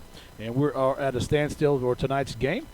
And absolutely a hush over the stadium as everybody, I hate to see this sort of thing happen. It's the downside of sports sometimes, and we hope he's going to be fine, and they're going to take all the precautions they can with him as they take a look at what's going on there. As you said, we can't really speculate to what that is, but they are taking their time as they go through the process. Absolutely, and they absolutely should. So we got a Coach Steinhoff down there and Coach Pena and some of the few other trainers there from the town of Burnet for the Bulldogs. So they're all down there giving their best assessment. Coach Strum is down out there. Let's give Jacob Ruff a big round of applause. And he got up and was hopping on one leg as he got over onto the cart. So we'll hope for the best. And again, one of those things. The reason that they have the horse collar penalty is just for that sort of thing. You think, well, that makes no sense, but guys run at full speed.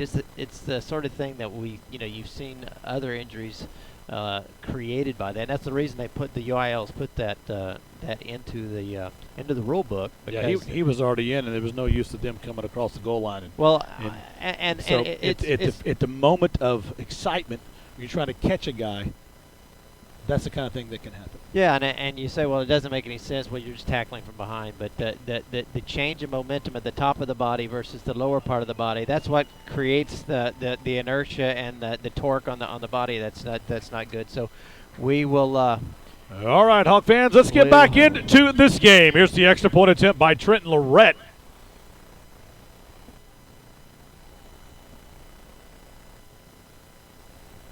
The kick is up, and the kick is good.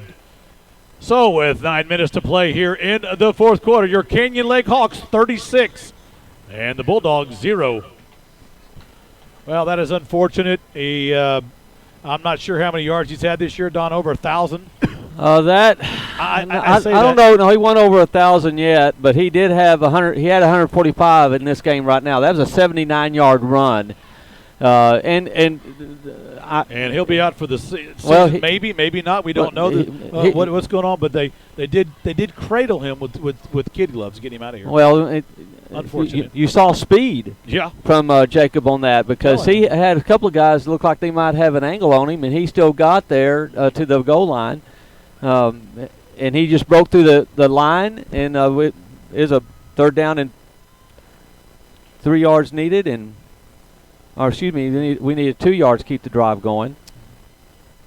And kicking off at the 45-yard line after the personal foul.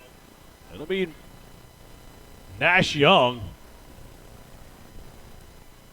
All right, Hawk fans, get up off your seats and on your feet. It's kickoff time. Another thing to know is that Canyon Lake not only lost their running back, but they lost a linebacker. So you'll see Kohlberg in there probably more often. Well, Kyle Wharton, number 42, the sophomore, will be filling the spot as Young pushes one out to the 5-yard line. It's caught on the run, and here comes a big run back, and that's going to be number 22 on the carry.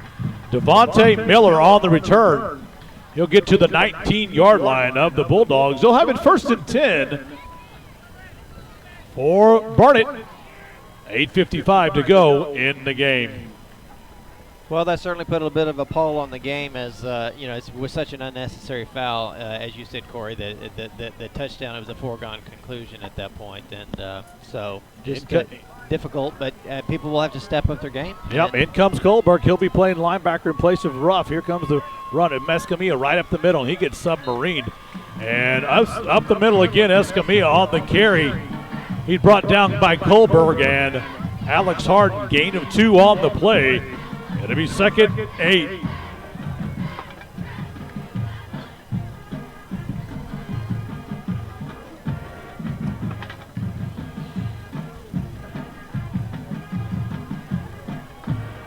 Here comes quick patch out to the right side, and pass is incomplete.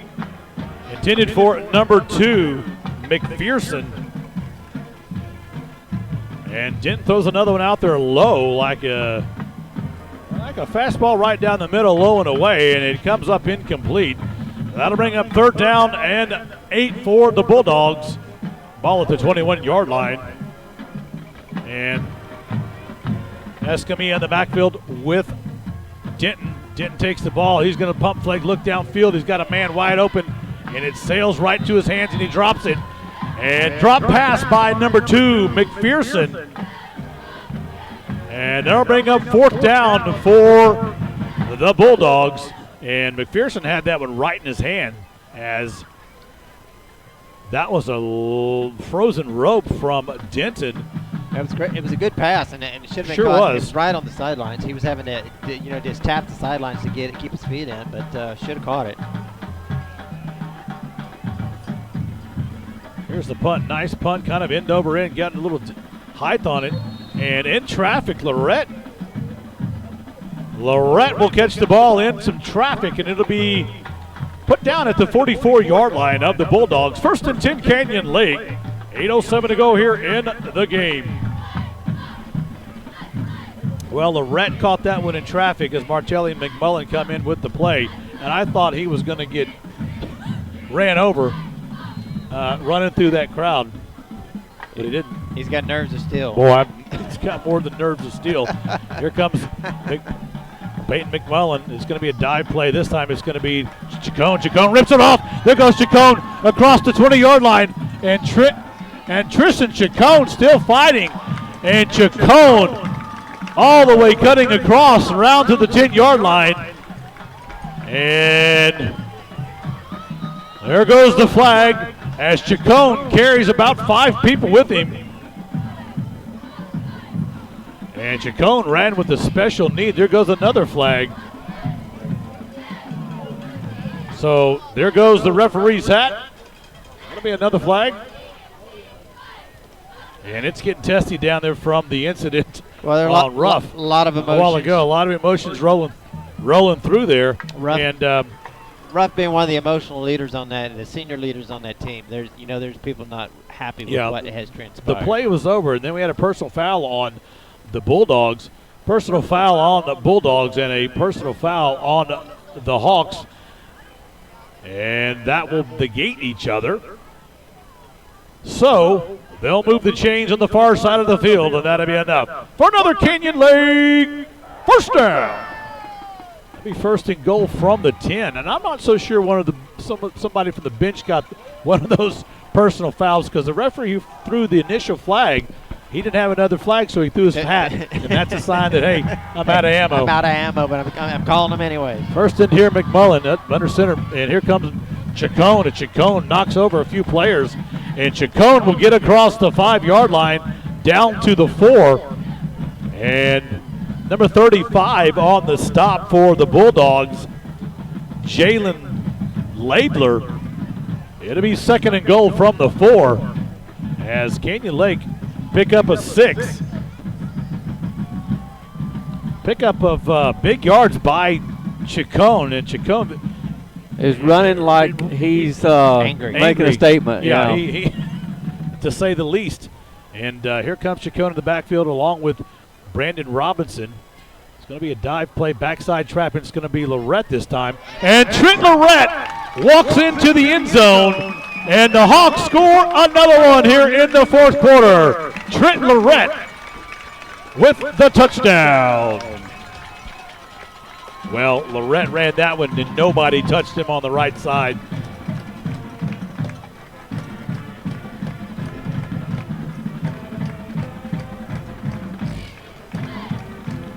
Here comes the extra point attempt by Trent Lorette. Robinson, your holder. Here's a snap, it's low, and he gets it down and kicks it. And the extra point is good. Trent Lorette with the extra point. So here with 7:02 to play here in the game, the Burnet Bulldogs 0 and your Canyon Lake Hawks 43. Well, like I said, at this point, Canyon Lake probably just wants to get out of this without any more injuries. Absolutely. The big storyline in this game is not the win and not by how much, but it's the potential loss of Ruff. If I remember right, Don, I was looking at your website over the weekend. You talking about the hilltopnewspaper.com? I was talking about that. I think I saw that Ruff was leading the district in yards, if I remember correctly. That's not totally true. He was 2 weeks ago. Of course, he hasn't rained on my parade. Every time I'm trying to all over it. That's how the Longhorns are. They get a couple of wins under their belt, you know. Hey, and he's got to throw me into the ditch. Well, let me tell you, we are in the barn ditch. And we don't know how to get out. It's really not your fault because the other teams don't put all their stats out there. And so Liberty Hill didn't have their stats out, and so I know they had some guys that had more yardage than Jacob last week. Well, let's just say he was at the top of the leaders in the. But yeah, he was in number 1 or number 2. That's for dang sure there, Darren. And here's a nice bullet shot down the middle. It's taken at the 20-yard line, making the 25, and in traffic. And the Bulldogs, they'll field the ball at about the 28-yard line and push it across to the 33-yard line. And that's where the Bulldogs will have it. 1st and 10 at their own 31. 30. Couldn't see who returned that. It was just a cloud of white and green jerseys in a mass. Off comes Wharton, the middle linebacker. Out there's Kohlberg replacing Ruff. Be 1st and 10 at the 31-yard line. It's going to be a run to Escamilla. Here comes the pressure, and they're going to get him behind the line of scrimmage. And number 51 on the stop, coming in the backfield with the big play. That's Brandon Cassard. Cassard getting some action. He's kind of one of the guys that's kind of an unsung hero. Coach has got some players who don't necessarily play a lot. In comes loss of 6 on the play as Wharton comes in with Kohlberg at linebacker. Cassard's find himself in the rotation in that 3rd and 4th. High snap. There's a fumble on the play back at the 15-yard line, and Escamilla dives on it, and it's going to be a big loss on the play for the Bulldogs, all the way back down to the 15-yard line. High snap. Loss of 12. So it'll be a lot of chipping going on down on the field. We have an official timeout, and Coach got drug over to the Drum got drug over to the sideline by the line judge, and for the official timeout. And he's telling everybody to get his crew off the field. Got too many kids and coaches on the white line, as it were. So it's going to bring up a third down. 28. Third down and 28. There's a snap by Denton. It's going to be Escamilla run. Escamilla across the 15 to the 20, bounces it outside, and that's going to be into that run as Escamilla gets across to the 22-yard line. He'll weave in and out of traffic, but it'll bring up fourth down for the Bulldogs. Gain of 7. Yeah, as you said, Hooper had his secondary back at about the 45-yard line, and the ball was was down around the 12 when that play started. Want you guys give you a stat that's never been done in Canyon Lake Hawk history? Here comes the punt. And Denton will get one down there, lob it down there. The Canyon Lake's not interested in returning this at all. They'll let it go. That's the 8th punt. That's the most punts that Canyon Lake has forced in the history. There you go, another stat by Don Holmes, hilltopnewspaper.com. You can see the rest of the story tomorrow morning on his website. And Denton will get the ball down to the Canyon Lake 41-yard line, and that's where they'll have it. First and 10. Well, there's a lot of chipping going on down there, I can tell you, after the rough tackle in the end zone, and it's elevated Canyon Lake's game. Their coaches are moving players off of the offense and defense who are typically there and substituting now some other student athletes. Well, at 43-0, they just want to get out of here without any more injuries and get these final 5 minutes off the clock. Caleb Allman in the game. It's going to be Caleb Allman. He'll dive right up the middle. No, I think that's about to be Patrick Allman. And in come to the game for Canyon Lake, number 14, Patrick Allman. And Allman will pick up 3 on the play, make it 2. It'll be second down and 8.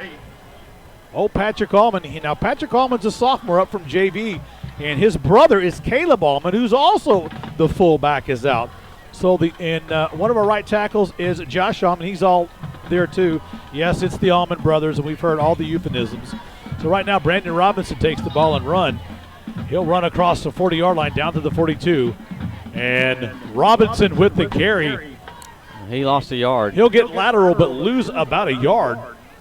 But he wisely gets down before going out of bounds, so that keeps that clock running. It'll be third down and about 9 as 4 minutes comes across the scoreboard here in the fourth quarter. Canyon Lake will win tonight's game, no doubt, and they'll go into at least a playoff game, winning 2 games thus far as Martelli comes in there to McMullen to give the play. I'm sure the coaches want to get out of here, like Darren said, get off the field. It'll be a dive play. Patrick Allman again up the middle. And Patrick Allman, he'll get up the middle to about the 46-yard line. It'll be third down, and we'll call it 5. Patrick Allman's in there, and in comes Wharton. Make that fourth down and 5.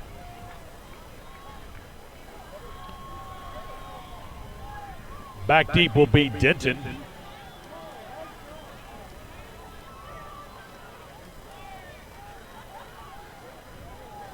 And so Canyon Lake will have a 4th and 5 to go.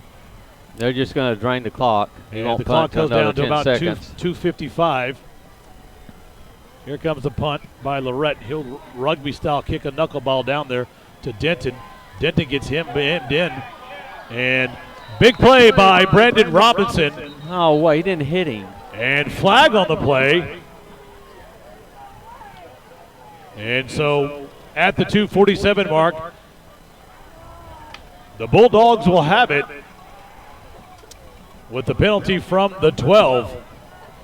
I think they're going to call a late hit on De Leon, but I tell you what, I thought he missed him. I thought he slid to the right of him and avoided contact. Well, they're talking about it down there. Let's see if they can talk their way into one or way out of one. 2:47 left to play in the game. Canyon Lake Broadcasting, the voice of the Hawks coming in is the Burnet Bulldogs, and they are down 43-0. That's against them. Well, let's see. So it's 2 fouls. Two fouls are going to go against.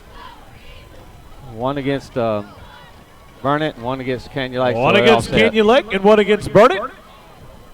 So they marked that off against So they'll mark the first one off. Now we'll mark off the second one. So that's a 5-yard gain. And that'll be against Canyon Lake, and he'll get the ball out to the 22-yard line. First and 10, Bulldogs. Well, I can tell you right now, Coach has got everybody in there who hasn't played a lot in every facet of the defensive secondary, down to the linebackers, and even down to the linemen. All his starters are out. Here comes his run by number 5. And number 5 on the carry, Silver Henson. And Henson will get across the 25-yard line down to the 27. It'll be second down and 4. And you just know these guys out there right now don't want to get scored on again like they did with, it was a fumble on the play. Smithville. And a Fumble on the play.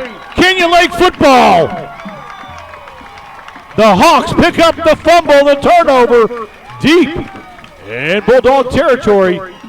The Hawks come up big. It'll be first and 10 Canyon Lake at the Bulldog 22. Right when I was thinking that, Kyle Ewell, number 55, on the recovery. And they didn't want to get scored on because they've been brought in a couple times to get some experience, and they've been scored on. Yep. A lot of pride on the field as Martelli comes in for the play. Well, that right there, there's a high snap. Ball goes up in there. They never get a handle on it. Henson was back there as well as the quarterback. Here comes the Hawks on a dive play. And Patrick Allman, he'll get down to the 15-yard line behind De Leon. And Deutsch gain of 7 for Allman. But as you said, after the fumbling of the ball and they couldn't get a handle on it, Kyle Yule came in and just to make sure it was separated from them and a Bulldog player, and they were able to come away with the fumble. In comes Jacob Neal with the play, and Coach Moses, I think, just more or less said to him, get the first down, and then we'll just go into victory formation. The ball's at the 20-yard line. Second down and 15. About 3. And there's been a flag on the play. Motion. And that will go against Canyon Lake. That'll be 5 yards, and they'll repeat second down. So it'll be second down and 7. Ball at the 20-yard line of the Bulldogs.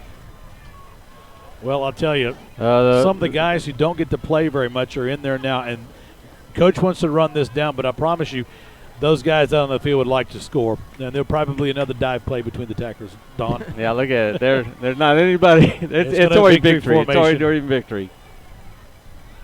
And the Hawks will go into a victory formation as McMullen takes a snap and takes a knee. The Canyon Lake did not give up 100 yards on with their defense. They got them with 91 yards of total offense for Burnet. And the Hawks will be content to run the clock down here at the 45-second mark. It'll be third down and 9. And they'll get this one down to about 32 seconds, 29 seconds, and that'll be it.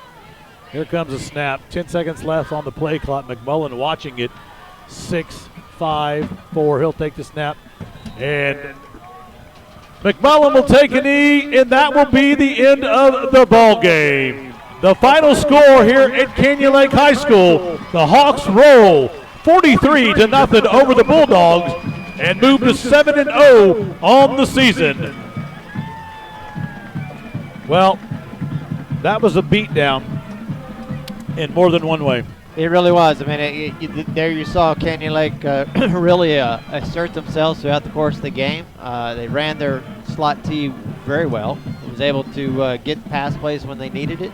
Got holes. They had great stops, made great adjustments on the defensive side. Really gave Burnet nothing in the game. And unfortunate. I'd say the only unfortunate thing out of this is the potential injury there for Ruff. And absolutely, Jacob Ruff. It's a hard injury to take for Canyon Lake, you know.